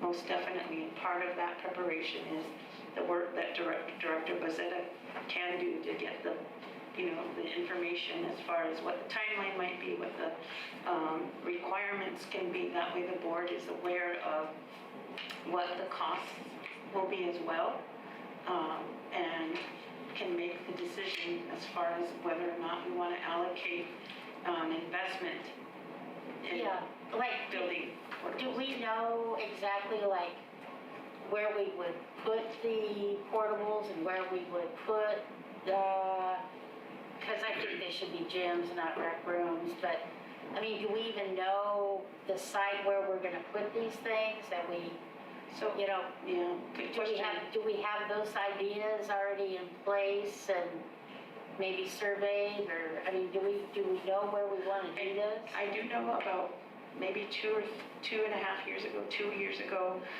the district was prepared to bring in 2 portables, I believe, to Calaveras. The footwork was in place already. The ground layout was done, and then we did not move forward with the purchase. So we do have preliminary plans, is my understanding, for Calaveras for 2 portables. I think a footprint was The determined. footprint, yeah. That's about the extent of where we got. So maybe that's the presentation that we're requesting, right? Once you have all of your research, everything, and then we can understand where the portables can go, how many. Absolutely. I mean, can we do that kind of stuff, or are we just spinning our wheels? Can we do what? Well, like, do you know where you're gonna put things? I think what Superintendent Sanchez is talking about, there was a time with previous administration that we had determined what the footprint was going to be for 2 more portables on that particular site. So to answer your question, yes, we would know where we'd like for these portables to go. And then of course going through the soils engineering and soils testing of that location, and then getting DSA approval for that location and for what we're going to put there size-wise. And how much more space we're going to take up there, because we're going to creep out. I think if we're talking just for the sake of the conversation, I think we're talking at the west end of the school there, where the very west corner, if you will, northwest corner of the ball field, of the play field, for Calaveras is where we determined that we would most likely put a couple portables there. But again, that was back when, and there wasn't any, thing beyond just us brainstorming and talking about it and thinking that would be the best location for two portables. So there wasn't any money spent in soils engineering or determining anything beyond just us brainstorming and talking about it. Right. And saying that this might, most likely would be a likely location for two portables. And do you have like a likely location for where Or maybe we could, a gym or multi-purpose room would be there? At this moment in time, no, other than just kind of throwing ideas around, but I don't think that's worth mentioning at this point. no, wouldn't it be, that's part of what we're asking, right, is that they go back, talk to whoever they need to talk to, get all the information, because, right, we can't ask you right now, No. where, because that's something you have to do your research and. I think we're getting into talking about the size Right. of the actual structure, right, the footprint that it's gonna take up, the location, the parking, I mean, there's a lot Oh, of yeah, variables. for sure, So absolutely. yeah, I mean, I'd have to, rather than just kind of. No, we're not asking you to Yeah, do that. blurting it out to you and then everybody thinking that this is No, where no, we're no, putting the no. gym, He said it was gonna be on the west side corner, Yeah. Okay, so we're asking. We'll come back with the them report. to come Yeah, back with the report. Okay, right, thank you. Good discussion. Well, yeah, much needed. just somehow or another that we are ready to go when the funds are ready. And we start now. Yep. Before we go to our next item, we wanted to make sure and acknowledge our public that came here today. Yay. And if you had any public comment, we want to make sure to give you the time. And usually there was a system that we've not practiced, but if you do have a public comment, normally I think it's you write, and the cards should be back there, and then I think you put them in this little basket, and then we give you the time. So, thank you for being here. And thank you for wearing. So item 12, consent items. So there's no discussion. I don't have to do anything on this one? We have to approve. We have to approve, okay. So, motion to approve consent items? So moved. Second? I'll second them. All in favor? Aye. Any opposed? Okay.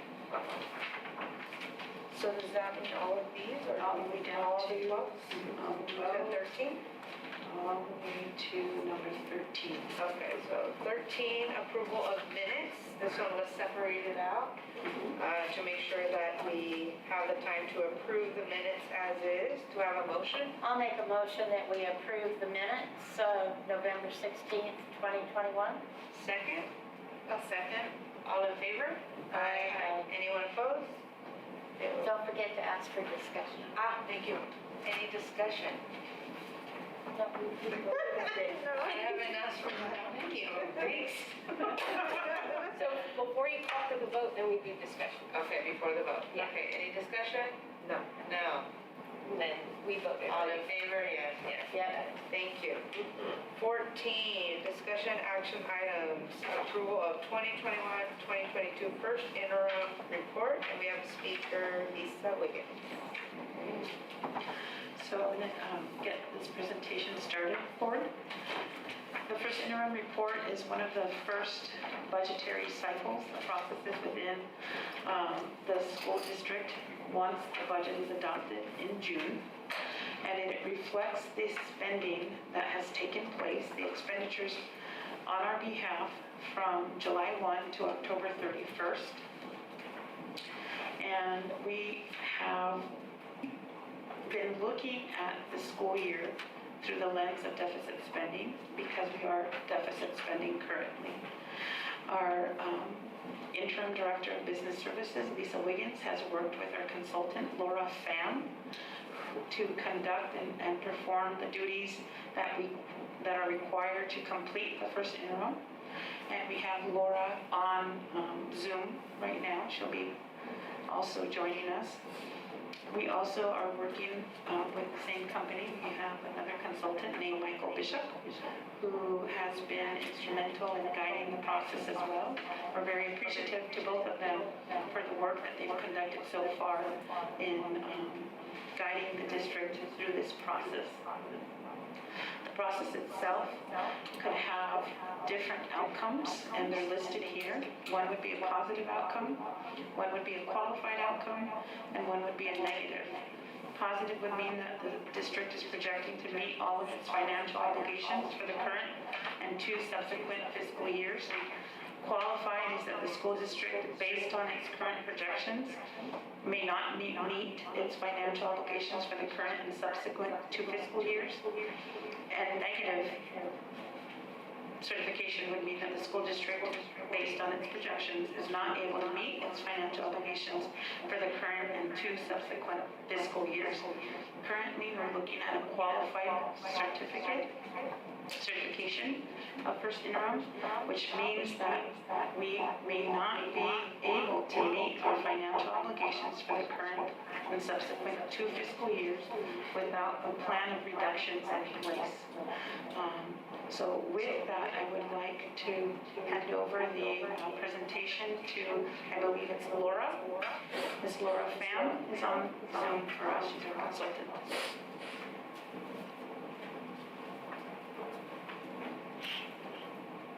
Good evening, Board of Trustees. It's my pleasure to be here tonight in support of the district. Lisa has worked very hard to prepare the current year first interim update, revised budget. And I have gone through all her current budget as well as multi-year projections, estimates, and assumptions. And I feel very confident that she has a complete budget as she's about to present to you. Good evening, Board Trustee Superintendent Sanchez. Thank you for this time to go through this. Is it mic on? Is that on? There you go.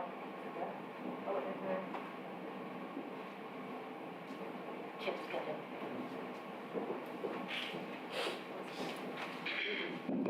Okay, I'm good. Is that better? You can speak up. Okay.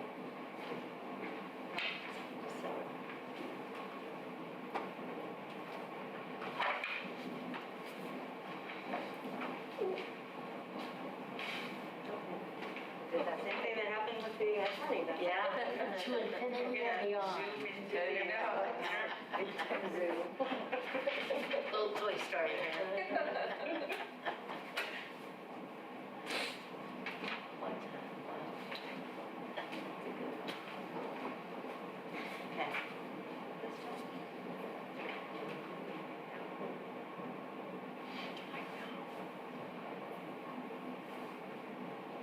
There, thank you. Okay, so we are presenting the budget, the first interim budget. Go to the next. On the right. Okay, there we go, thank you. So there are many factors that go into the interim budget reporting and our multi-year projections. We use the school services dartboard to gather the information that we use for the projections. Primarily on this tab, I want to highlight just a couple of the items that are here. Main one being that you can see in 21-22, everybody recalls we have the one-time mega COLA of 5.07%, and you can see at this time that is expected to return to statutory COLA for 22-23 or 23-24. I also wanted to show on here that our unduplicated percentage, our APP, fortunately is staying pretty much consistent at about that 68%, which is good because that does give us those additional LCFF supplemental and concentration grant funds that we get. Also on this page, just bringing attention to the pension obligations that we have for SNRS and PERS that you can see will be increasing about 2.2 to 4.2% in the next 2 subsequent years. Those were the main things I wanted to point out. functions here. Lisa, why was there a decrease in enrollment in the second year? Or So 57 to 56? this is, That's the demographer. that's from the demographer, so again, it's Projection. based on, you know, we have a large class outgoing, it's coming in. We still kept the same 88 percentage that we use as a district, so basically that's what we use, is we use those enrollment numbers from the demographer, we're at like a 95.9% attendance rate, so that's what we use to calculate that, and kept our special ed attendance at the same. Right, thank you. On this next page, when the board adopted our budget in June, the state had not yet adopted their budget. Also, we had not yet finalized all of our staffing for 21-22 at that time. So this slide here is just one to highlight kind of the major changes of what took place after we adopted the budget in June. You can see that we did have increases in staffing for both certificate and classified. We did have the retroactive salary increases for all bargaining units and retirement incentive was paid as well. And then, of course, we have the continuing impacts of COVID-19, which are continuing to go on. So, let's see.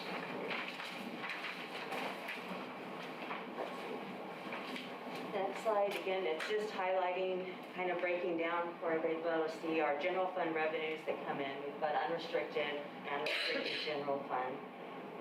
Want to be sure to highlight again that although the supplemental and concentration LCFF dollars come in through our unrestricted revenue, they are restricted in a sense because those funds have to be spent for supplemental services to those students that are in our UPP count. Also, this slide is important to note on there, it shows the contributions that we make from our unrestricted general fund to our restricted programs. You can see that for this year, it's projected at 14.5 million contribution. Largest part of that is for special education, which currently is making up about 12.3 million of that 14.5 that we contribute. Okay. And in the restricted revenue, the only thing I want to emphasize here is that this is where we will see in those federal and state restricted revenues, that's primarily where you will find most of the COVID-19 relief funds that we're getting that are one-time for this year.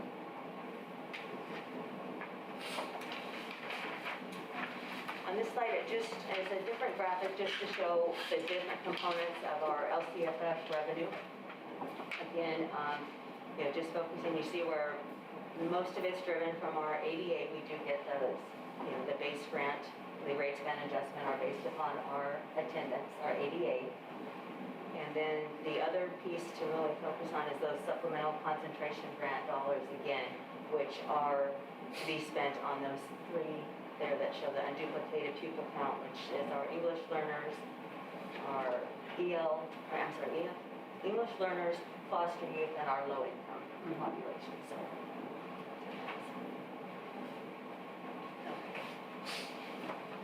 And here again, this is just another graphic showing that of all of our revenues that come in, 39% of those revenues are restricted.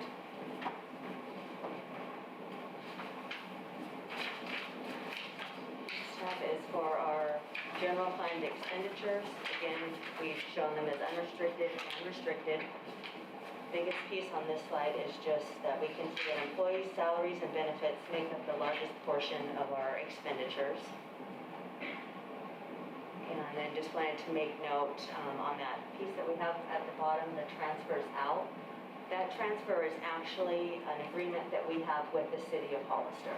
So that is an agreed upon amount that each year we transfer that $30,000 to our capital projects fund. And it's a matching contribution. So if the city puts in 30, we put in 30, and that's a fund that we would be able to use for upkeep and maintenance on our fields and gyms for those uses. So that's what that transfer out is. Again, just a different type of graphic from the chart, just showing the percentage so that you can see that between restricted and unrestricted, expenditures, 76% of our budget is made up of salaries and benefits.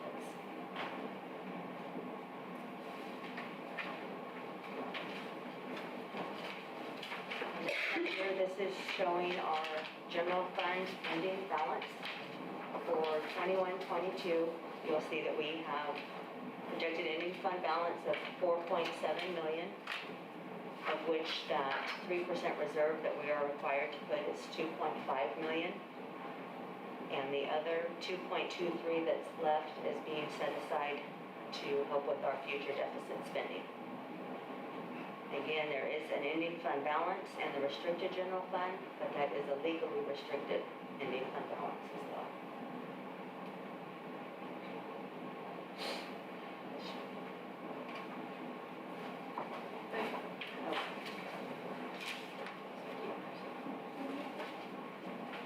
You want to ask a question? There's Just so you made a line item for future deficit spending, so. which we'll talk about when we get to the multi-year projection on the Okay. unrestricted to see why it's necessary. Okay. So on this here, the multi-year projection for the combined general fund, just wanted to put that here because it is in the SAPs that matches to what's in our SAPs form that we'll be sending to the county office as well as to the state CDS. But really we want to focus on the multi-year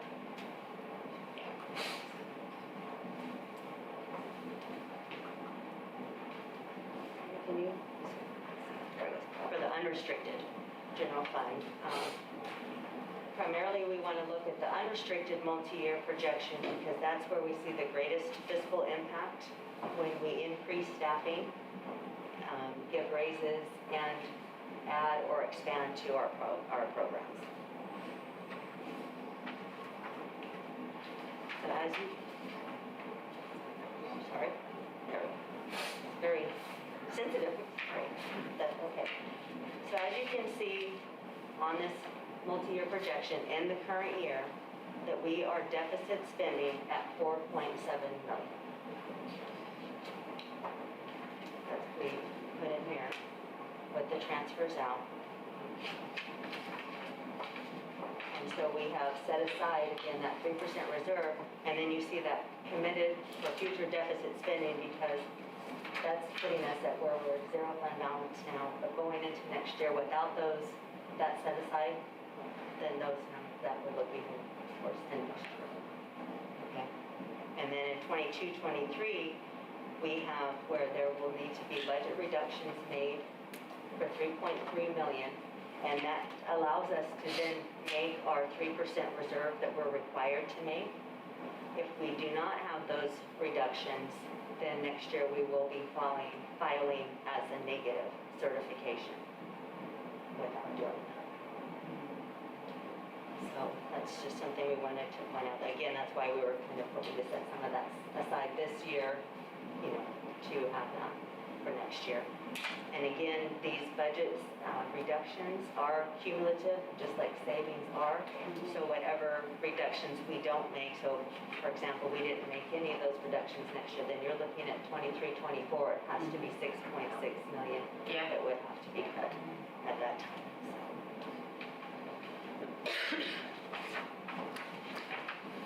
For other restricted funds, 21-22, this is just showing our fund, child nutrition fund, which is our beginning balance is $3,700,000. Expenditures are exceeding revenue at $3.6 million, but there's enough beginning fund balance that at this point she'll end at $94,000. Child nutrition. Our bond construction fund, again, based on the facility needs that we have, we do have about $4 million in our Measure MD bond funds that we have. Again, we're anticipating moving forward with facility needs that would be spent out by the end of the year as well. So do we have a plan of how much we're spending in that particular? Right now, we have it identified just in services that we expect to do because we know that there are needs. We do know that we're still finishing up the new school, of course, you know, not all of those have come in with delays and shipping, and things are coming in more costly, we know, supplies and that, so, you know, so we just felt it prudent to make sure that we account for those funds. And again, these are restricted funds that, yeah, we want to use on that. And then same thing with developer fees.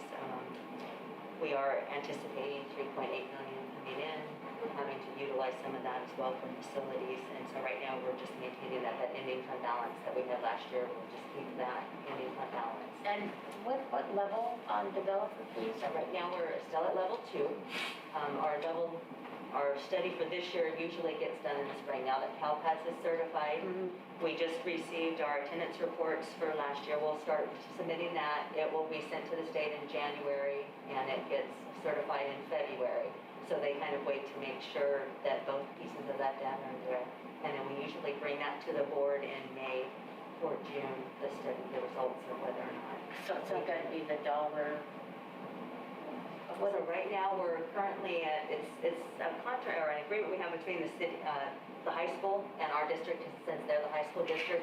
So we're getting, you know, 240 of the 407, it's a percentage, so we split that. So it's 407 is the residential development.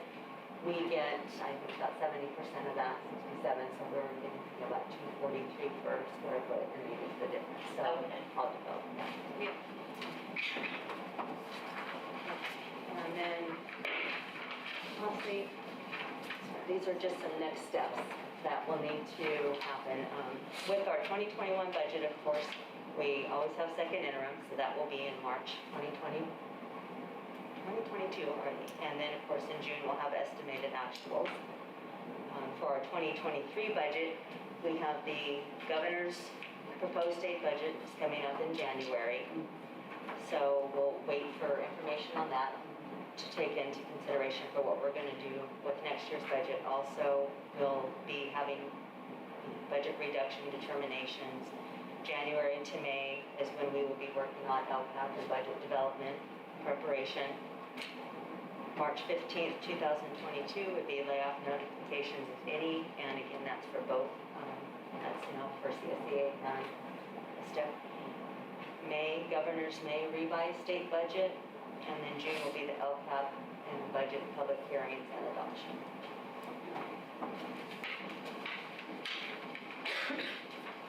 Questions? Do we want to take turns? Let's go down the road again. So as I understand this, the 1% is in here.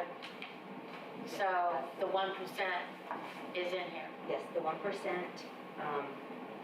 yes, is in there, as well as the retro that will be paid. So the ongoing for this year and the 1% retro for 2021 as well. Okay. The 1% to HESTA. HESTA. Yeah, just to clarify, because I think. Right, I'm sorry. 1% to HESTA is in this budget. Right. And I think that there's also, we've built in, because there are Me Too clauses that we anticipate, so we built that in as well for all. For all labor partners. Yes. Trustee Martinez?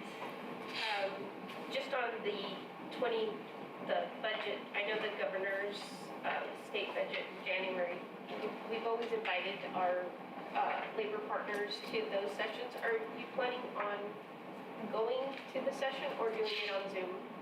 Well, you know, I had hoped to go in person, and then I did see something, I didn't have a chance to read it, because school services each evening sends us an update, and I saw something that they put out about help, you know, about, With the new stuff. yes, yeah, so I was kind of waiting to Go see. back to the Zoom. Yeah, so I'd be happy to get back to you with that, and we would invite, you know, we can sign up whoever would like to attend, whether, Yeah. you know, and if it's easier for anybody else to do it via Zoom, even if, you know, we were to go in person, or some of us were to go in person, but I was kind of gonna wait. Because it might be. we've invited our union partners and then the Right. board. Now, especially if it's Zoom, it's just a matter of if you send out like an invitation We could Zoom it. to then we can, And I believe yeah. we did that last year, we would absolutely do the same. Okay.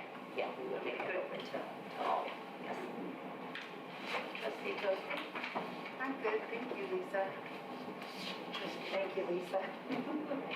I I do have, if you can just break it down on the page, multi-year projection, unrestricted general fund. Okay? You know how you said operating surplus deficit, So if you see, so where there's a total that tells you what our revenues are. So our total revenue, after we make the contributions to the restricted programs, will show you that it's the 45.7 million. Our expenditures, you can see in employee salary and benefits, 51, yeah. Total expenditures are 50,000, so that's where we're coming up with the deficit. So we are overspending by that, so that's the difference between those two. we're overspending by that, and then it says, so then negative the 30, right? And then unrestricted, and then explain this bottom part, please, if you can. So So again- designated for economic certainty, I understand that's the number we save, but if I'm trying to understand, we're deficit, we're in the hole. Well, that's what we're required, each district is required to have a minimum of a 3%. So we have to designate that piece for sure. So of our expenditures, it's the 3% of expenditures. And so that's why that 2.5 million has to be done, because that's what the county office will be looking at to make sure that we're making that. But we don't reserve. have it. We do. We So do, our okay. ending fund balance is 4.7 million.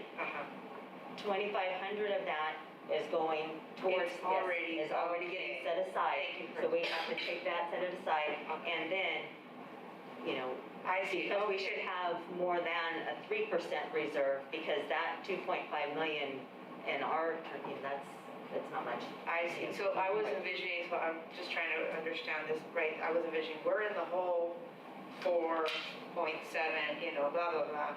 Where's this 2.5 coming from? But the 2.5 was saved. Right, and if you And then we remember. pulled it out to Yeah, pay, and to on- get us out. Got it, Yes, thank yeah. you. And if you remember at unaudited actuals, that was about what we were anticipating ending with, was about 4.5 million. So then we're like pulling zero, that then out. we're like, we have no money. Exactly, yes, setting that. Thank you, I just and then- gotta, I need yeah. to understand it at that level, got it, thank you. Because you have, Not when you good. start the You have a beginning of fund the year, balance, the, right. yeah, so if you notice at the top of that line is what carried over from last year into Right. this year. And then that means we paid our bills, we paid the raise, the retro, everything's paid, Right, we and have these- no more money. Yes, and these expenditures, again, are what we're anticipating are gonna take us through June. Take us through So June, these are- right. Yes, so even though this reporting period, it's just our first snapshot of it, is from July to October 31st. Okay. But these expenses carry beyond that date, so we're And- looking at right now, this is what we're. And then one more, please, I totally understand, and then, so you're saying, like, if we don't plan now for next year, we will be in the hole. Yes, This so right now, 3.3. we've built that 3.3 million in so that we could stay in a qualified status. Yes. If you take out that 3.3 million or any piece of that, then where we're saying the opposite, that the operating deficit is 2.3 million, whatever we don't reduce, you're increasing that by. And if we don't, and so right now, we're basically at what we need to have to be able to make that 3% reserve. So anything we don't reduce was then going to cause us to file negative for next year. Okay, yes.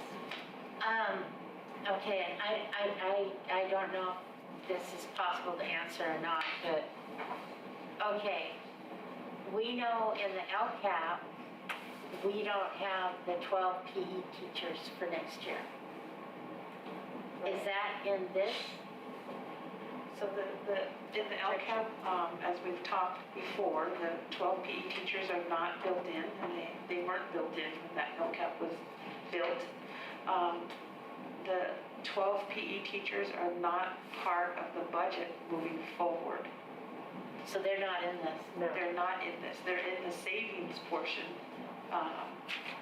No, they are in because I was not aware that we are considering part of that could be part of the budget reductions. Yeah, part of since the that was savings already, piece yeah, of it. savings that we. Oh, wait a minute, so, Okay, got it. I don't, are they here or not here? In the reductions. In the reductions piece, the savings portion of it. So, and what she's saying, we needed to reduce 3.3, Uh-huh. that's including reducing. Oh, we that still one is have to, savings, we right. still have to say, No, that would be No, a it's piece part of, a piece of, because right now we have, yeah, so in the budget, right now, they were continuing.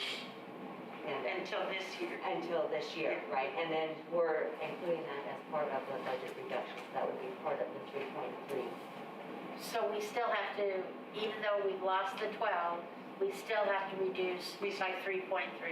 No, It's, the 12 are part of the 3.3. Okay, so that's part of the 3.3. Right.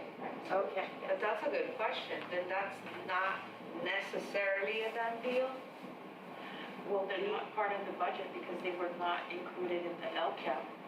So They wouldn't, in like hypothetically, if we wanted them in, we would have to pay for that. we would need to get out of the deficit Get out of the deficit and then add, enough revenue to be able to pay the 12. Thank you for clarifying. Okay, so I'm still lost. I'm sorry. No, it's good that we have to understand. Yeah, because I don't get it. So we are in a deficit of 3.3 million. And we know that the LCAP was not built with those 12 PE teachers. So the LCAP was not, yes, they are not part of the LCAP, should not have been part of the LCAP. Right? Okay. So, in our budget here, they are currently included in the 1,000s and the 3,000s in that. For this school year. Yes. but for next school year, They're not in. they're not. And so are they part of the 3.3 million reduction? Yes. Yes. So we have to let them go as it stands right now. And then If we wanted to save them, And then find more. we would have to find, So match the deficit. So we haven't. so we would have to add, because a teacher is how much? Is about 120? Right. So 10 would be. So I was thinking for what I had for the 10 was somewhere about 1.15. Okay, so then we would have to add another 1.2 million to We this? have to find, so these reductions in here, we just put a dollar amount. We haven't identified where they. So if we wanted to save the 12 PE teachers, we'd need 4.5 million. Yes. That's what I needed to understand. Yes. Yeah, so if we wanted to keep the position here. So, yes, That is. okay, I needed to understand that. Okay, thank you for clarifying that. Okay, so, Not good. yeah, everybody needed to hear that. Yes. Okay. Thank you for all your work. Really, thank you so much. And thank you for being very gracious with me in understanding this. All of us. It does need discussion and approval. Okay. Oh, okay. Okay, so I would like to make a motion that we accept this, what is it called? 2021-22 first interim budget. second? Who will second? second. Second, and then discussion. It's a big challenge we have here in front of us. And I'm glad that we had the discussion about the teachers because it really puts things in perspective. So if we're trying to save the teachers, it's 4.2 million, 4.5. 4.5 million. Trustee Martinez? Trustee Tost? Yeah, I feel, it doesn't feel good. No. And this, and we talked about it, right? This is something that We have to we've deal been with. here and it happened and I don't know. I think we just have to deal with how we're gonna get out of. We're gonna have to work together as a team. Gonna have to work together as a team Right. and be super honest and just, Yeah, be very transparent. I think that's all how we we're can trying do. to. because, when something like this, that's all we can do. And none of us, I think, want anyone to lose their job during this time. It's a very horrible thing to even say out loud, but it's important to say it out loud. So that we all know where we're at. And then how do we get out and move forward? That's right. And it's good to understand, well, if we wanted to keep the 12 PE, we need 4.5 million. And we don't have that. Just to not be negatively certified. Correct. Right. Yeah, that doesn't even make us positively certified, but qualified. Right. And I appreciate those definitions, now we understand. Other discussion? We're good? I would, I do have something I want to say, that this has been a Russian novel budget. And I just want to thank everybody for the patience that our labor groups have given us, and for Superintendent Sanchez to deal with my "what the heck's going on here" calls. And I'm sure you guys have made the similar calls, and it is what it is, and we're gonna just have to work together. Right. I think a lot of times when we're on the labor side, and people tell us, oh, we don't have money, you think, oh, yeah, right, you have money, and that's why it's important that we're very transparent in your work, all of your work on getting us the real numbers, right? Yeah. It has been a challenge, but it's important now. Well, yeah, and having the conversations with our union partners that do impact financially, right, on both sides. And I think that's the important piece right now, is anything that we consider, and even like the going back to the other piece of the agreement that we have with HESTA right now on class size, that expires in June. And so what would that mean as well as not being able to continue with those things? So again, it's really having those honest conversations with each other, knowing, we appreciate every single person and value them without a doubt. And everybody makes a tremendous contribution to our district. You wouldn't be here if that wasn't the case.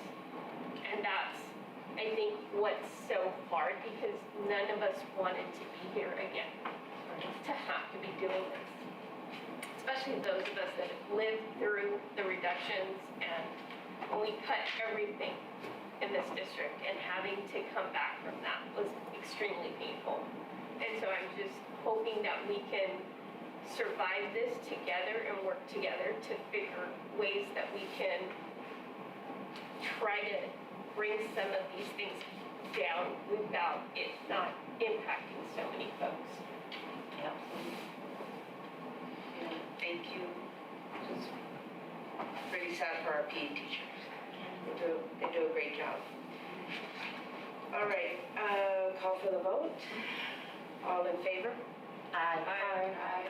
Anyone opposed? Oh, 5-0. Number 14B, discussion of AB 361 and Executive Order N-15-21. Okay, so this item, board, has to do with a vote on behalf of the board, a roll call vote, in regards to keeping the January regular board meeting open or closing it. As we know, the last couple of board meetings, we've taken a look at the board resolution and the guidance that is about AB 361. If we would like to maintain the board meeting open in January, then we do not have to take any action on this resolution. If we would like to consider closing the board meeting and being virtual again, closing the board meeting to the public, then the board would need to take a vote in favor of this board resolution. Public comment, I believe.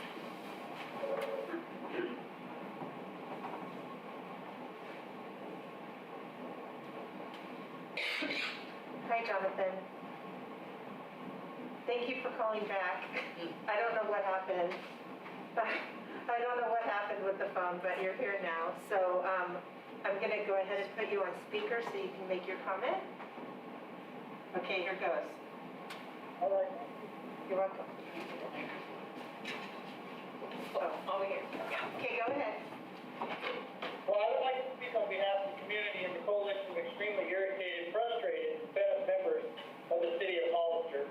I'm speaking on behalf of the Hollister School District, community members, leaders, parents, and staff who are fed up with this board of trustees because of their inadequacy and their failure to govern and know their roles as members of this board. There has been a constant dishonest and completely dysfunctional board of trustees. This city and district in all the years has never seen a more dysfunctional and out-of-touch board of trustees. To make aware the constituents within your respective boundaries, your trustees have not fit for service and no longer their elected positions. You have proven that you cannot accept accountability and that you cannot be trusted to govern appropriately. This board has proven that they are not fit for their positions and no longer because the self-inflicted disaster of a budget that enabled and understand you know their roles as trustees. This has been confirmed publicly, and this board has caused the budget crisis has needed consulting agencies such as financial as well as rule of duty.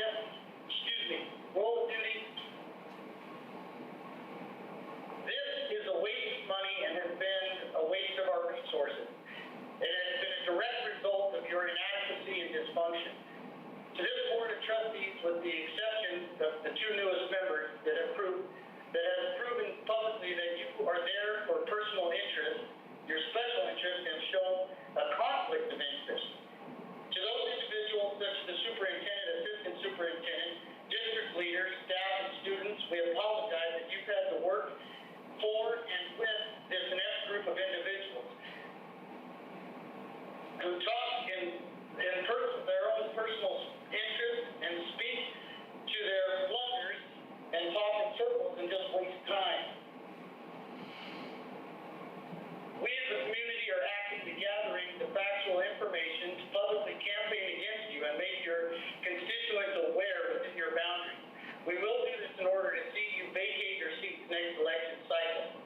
That's all I have for now. Good night. Thank you. Okay. Thank you. Superintendent Sanchez, you were saying for the resolution? We have a resolution to consider tonight. If the board would like to consider it, they would need to take a roll call vote to close the January regular board meeting. And if they would like to maintain the regular board meeting open, then we do not need to engage in such a vote. Okay, so a discussion, we can start. I think we should keep it open. My personal opinion. I'm also in agreement of keeping it open. I would love to keep it open and see more people come and speak. I'm in favor of keeping it open. I was on the fence, but after seeing people here, it was really nice to see, everyone. So, I'm in favor too. Do we, So we then don't we don't do have to do anything? anything. Okay, thank you. So 14C, discussion and approval of second reading of updated administrative regulation 5145.71. Okay. So this item is a second read to the AR, the Administrative Regulation 5145.71, which is in regards to Title IX, the complaint procedures that the school district would undertake during a Title IX complaint process. And this is the second read. The staff did go back to legal counsel as requested by the board to make the recommendations that the board had suggested. Our legal counsel did indicate that at this time, those recommendations are not something that legal counsel is recommending we move forward with. The recommendation again is that we adopt this template administrative regulation as is so that we can update our archives of administrative regulations. Okay. Do we comment? No questions. Yes. I had just, so if we adopt today, then I saw that the date, the suggested date was 11/21. Would it stay that? The Barbie, date will be updated for today for the Okay, it second would be reading. for 12/21. That's all I wanted to check on. Otherwise, I'm okay with that. Okay. Okay. Do we have a motion to approve AR 5145.71? So moved. Second? Second. Discussion? Nope. Call for the vote. All in favor? Aye. Any opposed? No. 5-0. All right, 14D, discussion and approval of educator effectiveness plan. Okay, so this is a positive. The Educator Effectiveness Grant is a document and a plan that I would like to thank Director Caroline Calero, Director Gwen McCurran for working on this plan. And Assistant Superintendent Kip Ward also made some contributions and worked on this as well. What we've learned as a team, as the more plans come our way, the more items that we have to work towards together, we have a solid process of listening to each other and engaging in the conversations. This plan includes an expenditure plan of $1,236,000, and when that resource is so finite and we have programs that we most definitely want to get up and going, we learn to listen and we learn to measure and prioritize where to allocate the funds. So this plan includes costs for coaching and mentoring of staff through the induction program. It also includes feedback and support for administrators when engaging in Eureka Math, which is an adopted curriculum for the district. It also includes the funds for professional learning communities to plan math instruction to meet the diverse needs of all of our students.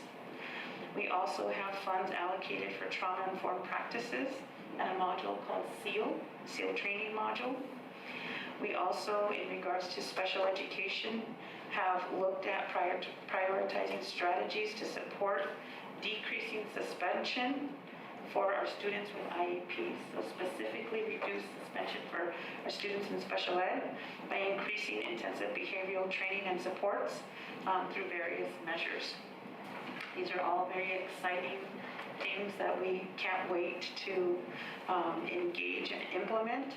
We also are looking at implementing inclusionary practices to increase students with disabilities access to gen ed classes.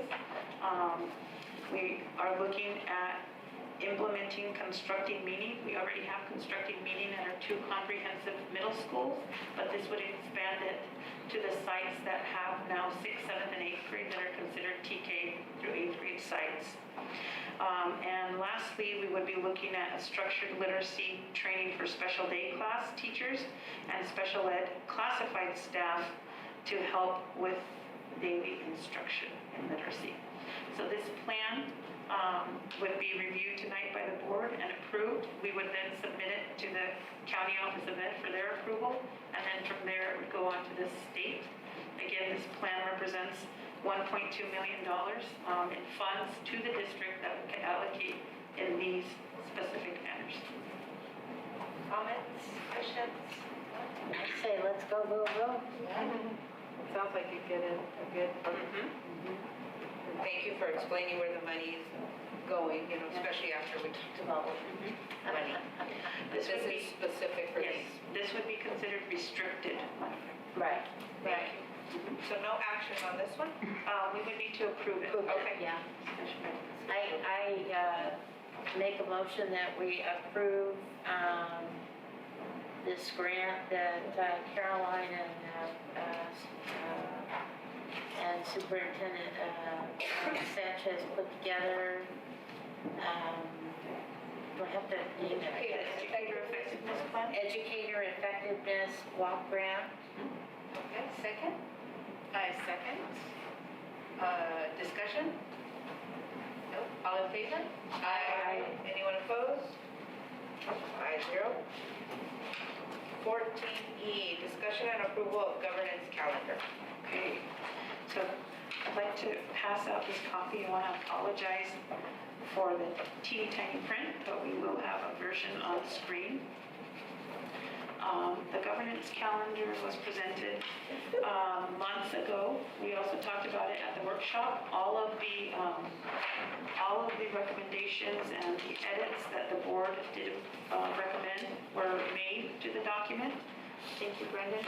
And on the screen, you would see a snapshot of what a typical year would look like. We also have a modified version for this year, because this year, for example, under the superintendent's column, our goals are, we're not quite on track yet with our goals, and so on. So we have that delineated in the document, and every feedback, every idea that the board suggested has been implemented in this document.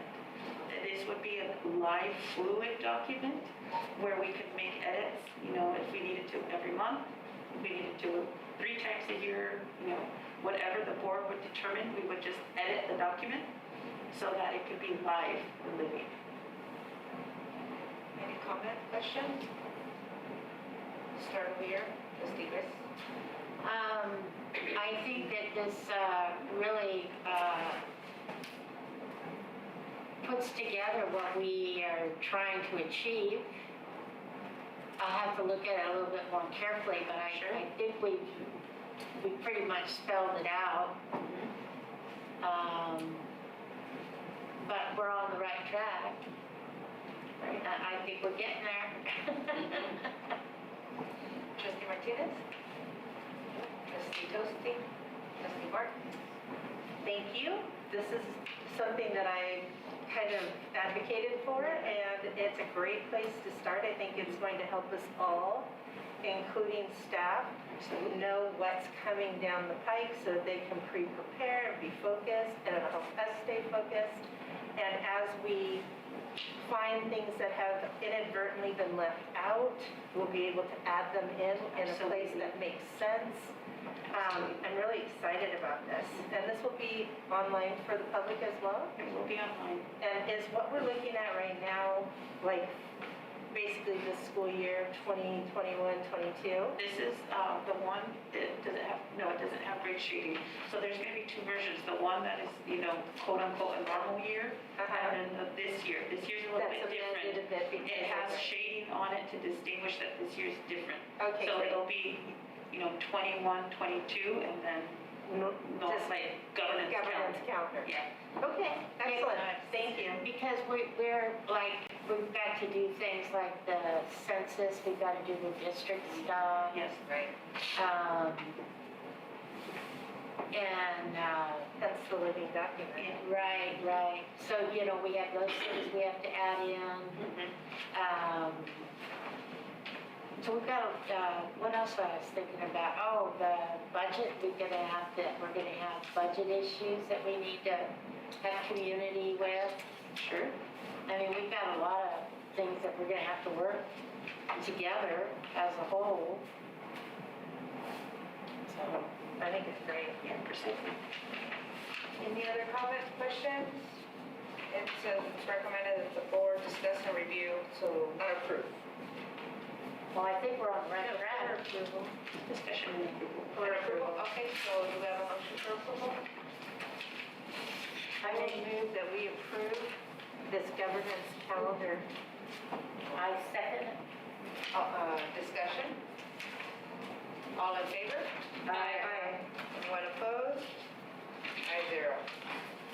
14F, discussion and approval of tort claim minor student versus Hollister School District. So we have this next item. It's a tort claim, and every time a situation happens in the school district that potentially could be a liability for a family, such as an injury to a child, we work with our insurance provider, which is Keenan, and there's a process called a tort claim. In this situation, without revealing any type of identifiable information or any private information, we have had a situation at one of our school sites involving a student, a minor student. So we are coming to the board tonight to request a consideration and approval of this tort claim. The school district's deductible is $2,000. The Hollister School District would be responsible for that portion. Any remaining portion would be paid by our property and liability insurance provider.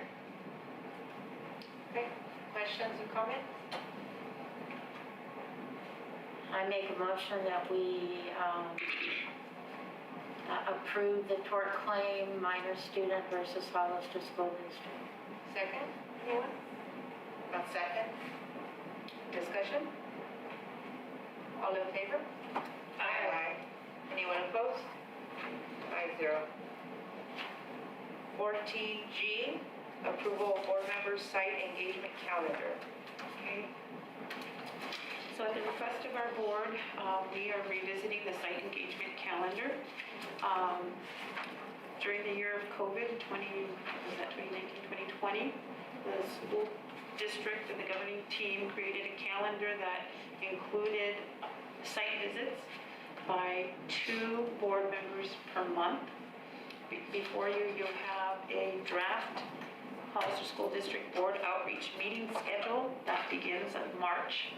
And a meeting is held every month from 6:30 to 8 p.m. until November. If we begin in March, we will be able to meet at all of our schools, and our boards of trustees will be visiting the school of their district with another board member. Because there are more schools than there are board members, some board members may have to visit 3 schools, some of them 4, but it's on a rotation basis. These are all evening meetings, and the idea is to engage with the families at those school sites. Having looked at the draft calendar, I think now would be the time to discuss any potential edits that the board would like to make to this document. Comments, questions? So I know that we were talking about how November 8th is going to be Election Day. And so we were looking for an alternative in November or a second meeting in October. But I'm going to, now that I'm looking at this, is there anything precluding us from just starting it in February and ending it November 1st? There's absolutely nothing. We definitely can start in February. Yeah, so I recommend that we start in February, keep the same rotation, but just move the dates, forward, like we have the first one at Arnold Hardin being February, and just Go down. Yeah. Or do those you just dates want down that way. to change that November 1 up to February, and then all the other dates would stay the same? Well, have we actually met with anybody yet? No. No. So I don't know, I mean, I'm assuming there was a decision about in what order we did the schools. So whatever works best for you. Does it matter to the school sites? This has not been shared directly with the school sites for feedback. What I simply did was based on the feedback from the board, is take the same template that was previously used, just updated the dates for this current calendar. For the coming up. My only feedback is it's Tuesday, and I just feel for the principals. I mean, that's their when they do their staff meetings. And I wonder if we should be doing it on a Monday or a Wednesday instead. Maybe we should ask them. Sure. Yeah, Do they have it every week, like every Tuesday? Well, they have 3. They have up to 3. Oh, okay, so kind of almost So every. I think we should ask them what Okay. they would prefer. We definitely can do that. And just to clarify, these meetings are for anyone to attend Anyone to attend. at the school site. It's a great idea. We've been It's- wanting to do this. Well, no, I've done this, we've done it We've done, before COVID, And we and, did a couple, we did virtual. We did a couple, Yeah. but they were not. I know, not yeah, sure. but ones that were, when we were there, they were very good. Okay. Are we able, if we approve this, are we able to switch out? Do we have to do it now or can we do it later? Well, if the board would like for me to ask the principals if they prefer Monday or Wednesday, I can get that answer first, then send another draft to the board. Yeah, let's do that. Yeah, I'll do that. Sure. Okay. I would like their input. So we don't have to do anything? No, we don't. No. Yeah, we're on their turf, so. Okay. Yeah, it's their house, right? So we're not really voting on anything then, because you're going to go Oh, back yeah. and come back. Okay. Sounds like a plan. So then you'll bring it back to us in January and then we'll potentially start February. Okay. All right, 15 board member reports. We'll start over with trustee Grist.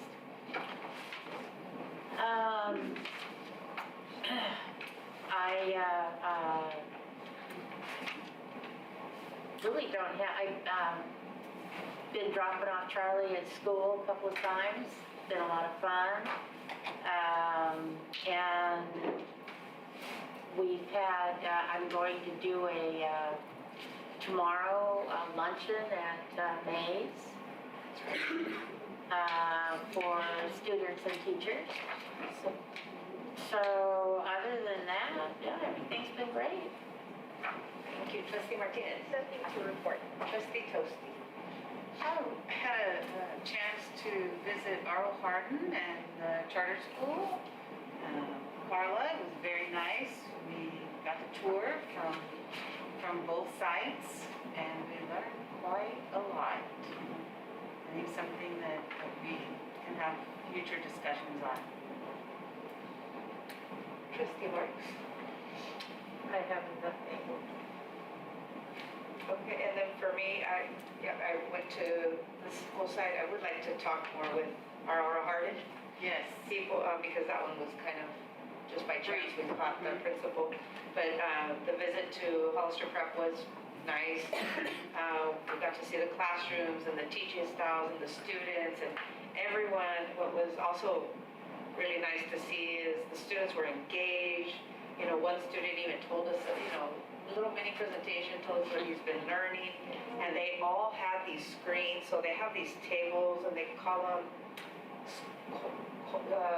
squads or little groups of students, and they have a big screen TV and their laptop, and then they work on a presentation and then they present it to the whole class. It was just very impressive, the technology they have, the way they work. So yeah, it was a nice visit and some other conversations that we need to follow up on.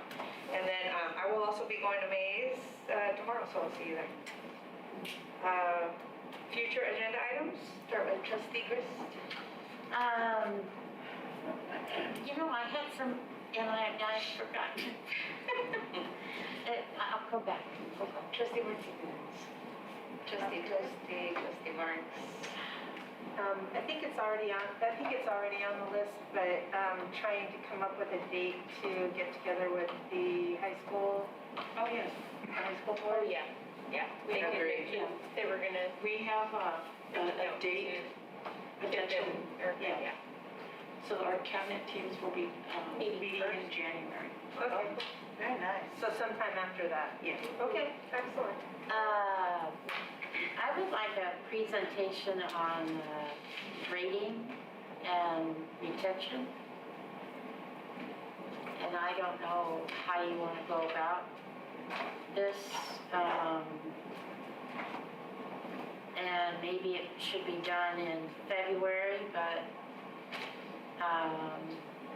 like to see failure rates at Rancho Mays.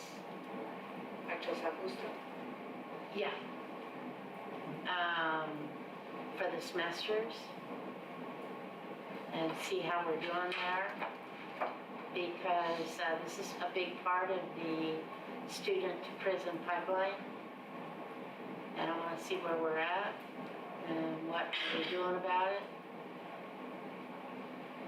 so I'd like to see a report on the number of Fs and the discussion of lower grades.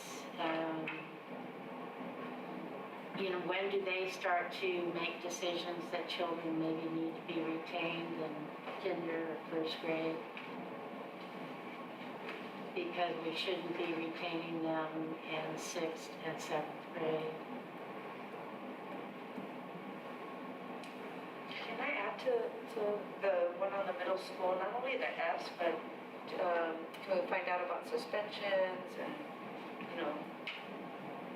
we hear about the social emotional now, how's it translating to behavior, suspension, what's going on there? How we doing? Yeah. And I think, yeah, go ahead. I was gonna say, are these two separate items that the entire board would like to have for February? Is everyone in agreement? I'm okay for that. I also, and I don't know what month, but I would imagine it would be closer to the end of the school year maybe.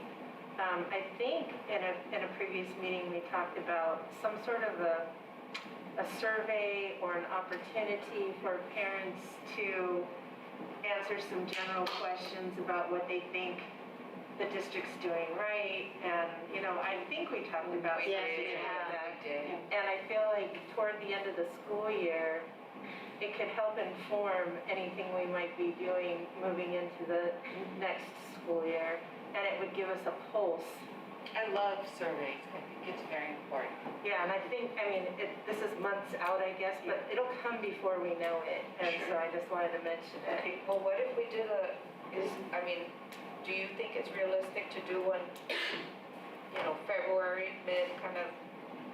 midway, and then do a more complete? And it doesn't have to, as a survey taker, I don't want it to be 12 questions. Well, right? no, I Like a know. nice, I just wonder what could we do though between, realistically, what could we do by the time we get that info in February before school gets You're out? right. Which is why I'm thinking toward the end of the school year makes more sense. So we can come in with possibilities for the next school year. And then we may not be able to do it. It might be something that takes much longer than that, but at least we would know. And the other thing is, are we going to try to do anything about absence recovery? I don't think the Saturday school, I think it ended up costing us money. But are we gonna try to do something about absence recovery? I don't know. I don't know if that was beneficial or not, Superintendent Sanchez. I don't know if financially it helped or if it hurt. Good question. That could be something that we could look at in the future. I mean, do since not we've got believe, yeah, we have to, right. cut so much, but we also need to make revenue too, so. Sure. I'll defer to Lisa, if she has different information. I don't believe it was a moneymaker. No, but that's maybe because the way we did it. Yes. I don't think you made a lot on that, and then to try to, we can maybe look at that, see if there's a way we can pull out that data to see how many absences, because I do know a lot of the school sites too, we were finding that the children that were attending primarily were not the ones that That had the absences, yeah. absence recovery. They like school and They they like came. school, they went to do, and yet those that we were hoping were going to attend. Yeah. That makes sense. Can we hear everything? Yeah. It's so cute. I don't know if it's something we can pursue it. Right. Additional, Okay. Okay, any other future agenda? No, we're good. Announcements and reminders? Be open in January. Well, we hope everybody has a good, safe holiday. Yes, stay safe. And then superintendent report. All right, so superintendent report, item 18. Get that, thank you. So, if you go to the next slide. There's been quite a few things that have happened from July 1 on. I want to say that I feel very fortunate, very blessed. I'm very passionate about what I do. And that I work for, which are primarily the students, and our staff. Without our staff and their dedication, we would not be able to fulfill the duties and the obligations to our students each and every day. And that's something that I think about each and every day. So I see myself as a support for the entire organization. Again, my priority are the students, but also with that, I support the sites in various manners, all staff, regardless of their longevity in the district, regardless of their status, of what kind of bargaining group they belong to. I'm here to support each and every one of them and all departments. Next slide. So I changed this presentation a little bit, well, a lot, I would say. It was more generalized, but because of our budget discussions tonight, this whole presentation is focused on the budget. I've been asked to give a little bit of context and background as to where and how we got to where we are. And this is the information that I know that I have as of July 1, moving forward.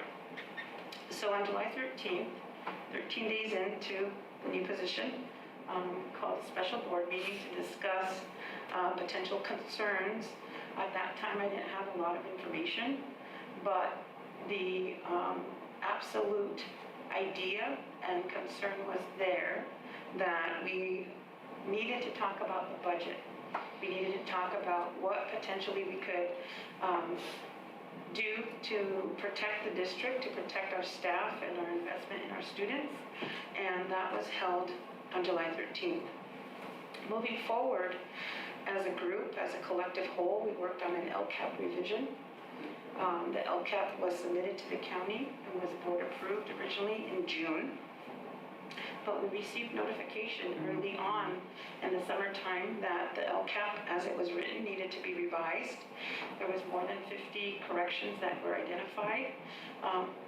In addition to that, we also had to align the LCAP to the current budget, which had not been done. So it was a process that was very lengthy, it was very tedious, and it took a lot of teamwork, a lot of dedication by our cabinet team, and that was completed in October. So it was many, many weeks of that were dedicated to working on the LCAP. We also worked very closely with our San Bernardino County Office of Education partners for their guidance and their feedback. Next slide, please.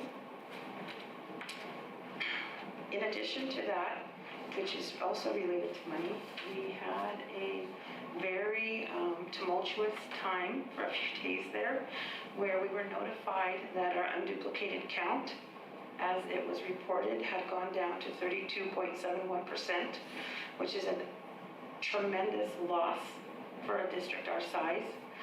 Our unduplicated count, the students that we have as foster youth, as English learners, and so on, they generate specialized funding that's called supplemental and concentration that we allocate through the LCAP to address their needs, specifically these students' needs, without having identified more students or correcting the data that have been submitted, we would have lost that $9.1 million. So again, it was a team effort that we took this on as a challenge, and I would say that as a district, we, not me, but we as a collective whole were able to get our count up to 57.3% and save that $9.1 million in a matter of days. That to me, again, cemented my faith and my trust in the team that I work with, because I saw that they gave everything that they had and then some to complete their normal duties day to day, and then go above and beyond and so work extra hours to figure out where we were. So moving on. Then came the 45-day budget revision process.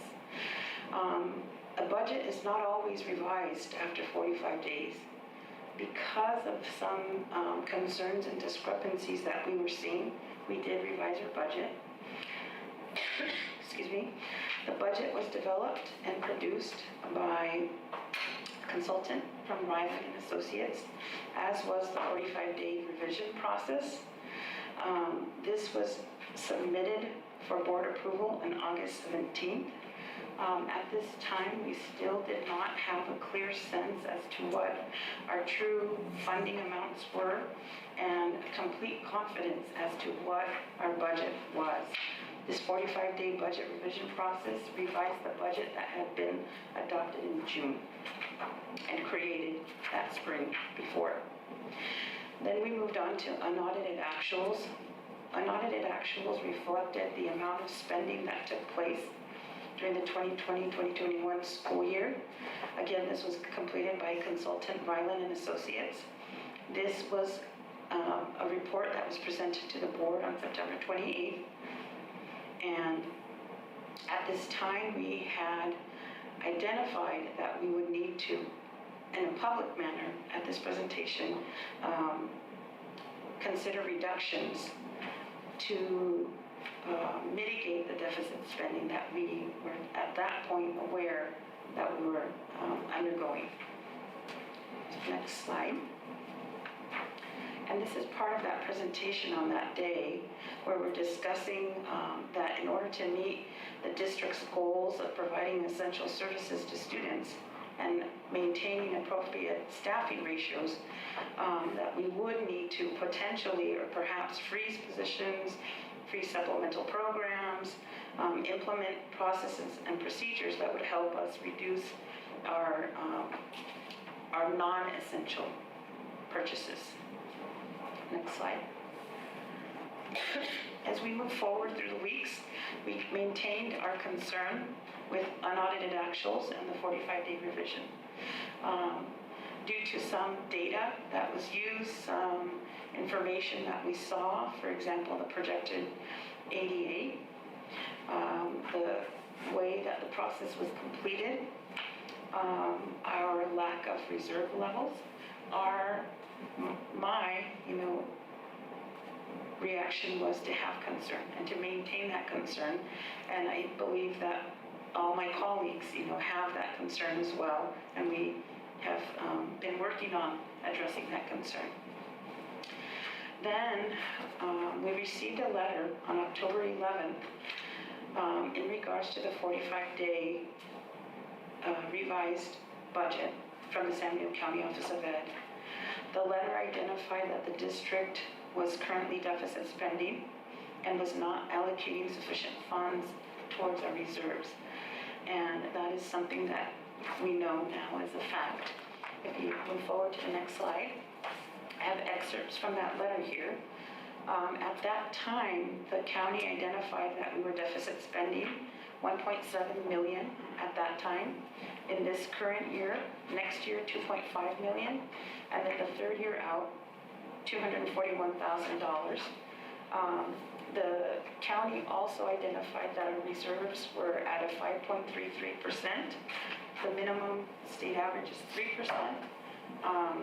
We historically have had a reserve much higher than that, but they've identified at that time in October that our reserves were not meeting those certain thresholds.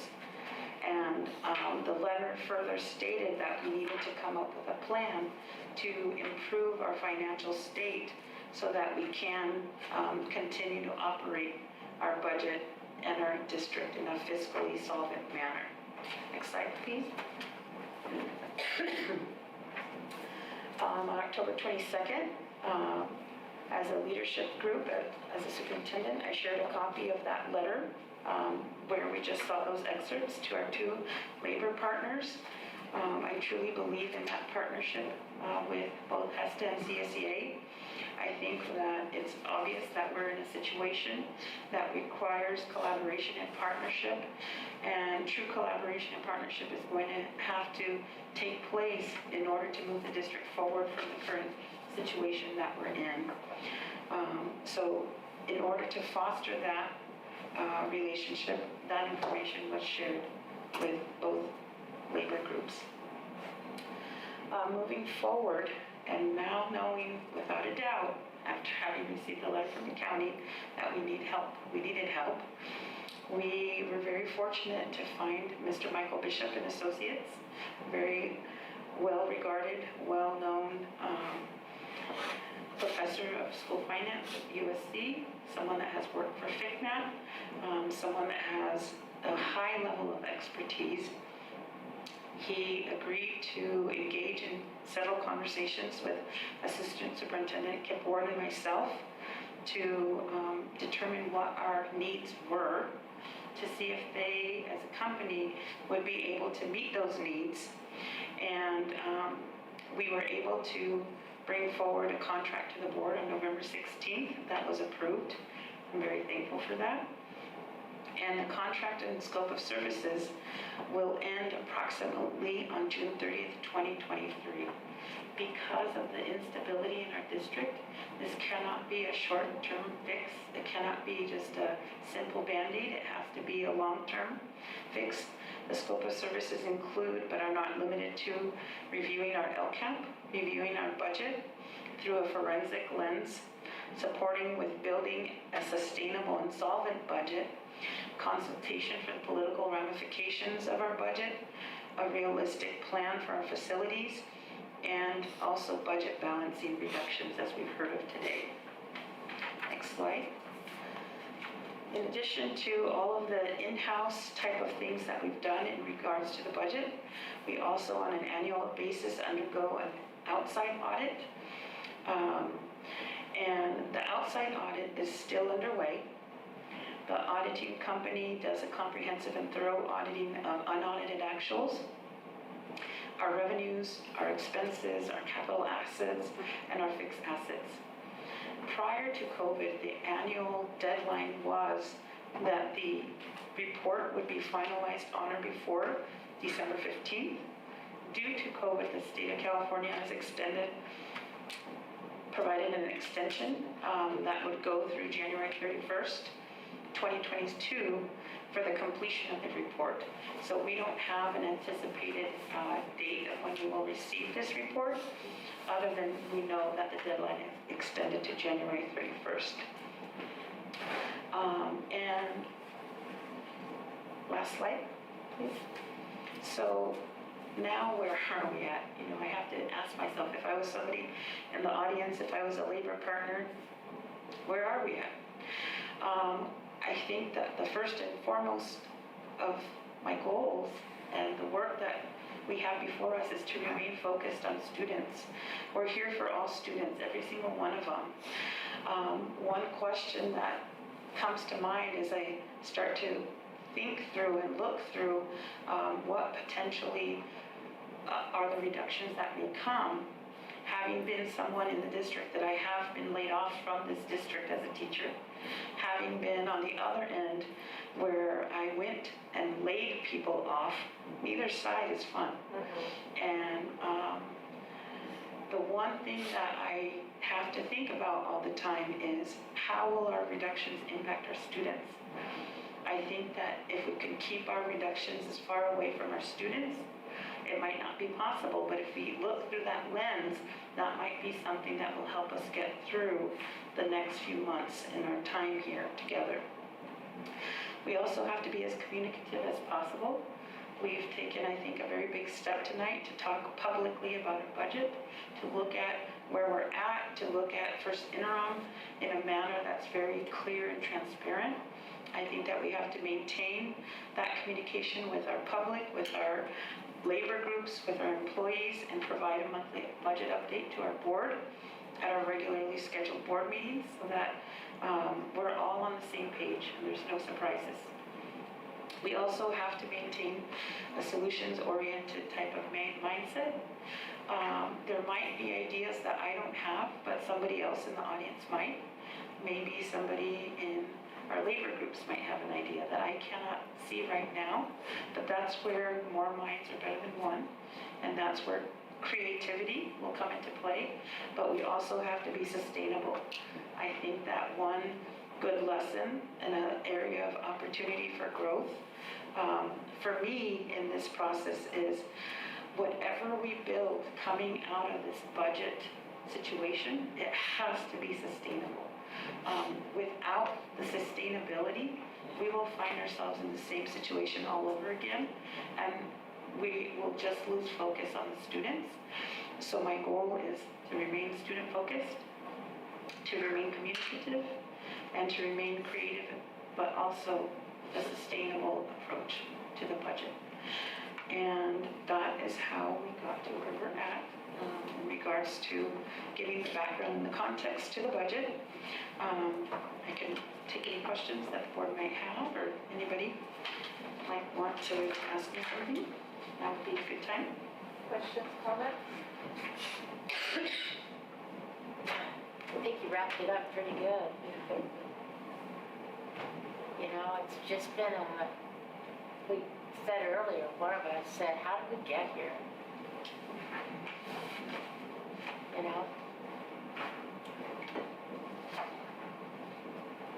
And I think for me, anytime we think about a new position, you know, I always had that like in the back of my mind, you know, as we were creating opportunities, right? It was always with that in mind as, can we sustain this? Because if we can't think that far ahead as far as what impact will be when, you know, we develop positions. It's really something that, again, we would not be in this situation thinking it through, you know, what impacts this makes, because I think that's where the biggest impact to our budget is coming from staff, right? On personnel that is in every district. And so it's just now the hard decisions are in front of us, unfortunately. Any other comments, questions? Thank you. It's very well organized. It was very concise. It helped, it told a story. And I think that that's important for the public. And it, I hope, sheds a little bit more backstory to what we saw tonight in reports. And what I'd like to focus on, and I think is positive, is we're learning exactly where we are. We're trying to identify ways that we can operate moving forward that will avoid us ever getting to a place that we found ourselves in. And then we have the opportunity to take a look at measuring how we move forward. Because I mean, like, you know, you can adopt curriculum, but do you need to do it all at once? I don't know, and that's I've not been a board member, but today's a year, right? So, but taking a look at how it was done before and how we can measure it going forward so that those capital needs go out a little bit more measured. And I know that us opening a school had to be a big hit in a lot of ways, monetarily and some other things, but also very necessary. And I mention it because we're looking at where are we going, and that extra population coming in, and our extra students, and how we grow sustainably and you know, measured. So I think it's a good time for us to have done this work and for you to be our leader, and that this board is this board. So thank you. Okay. We don't have to do we have a recommended action here? Just report, okay, thank you. And then convene to close session, do we have a motion? So moved. Any second? I'll second. And then all in favor?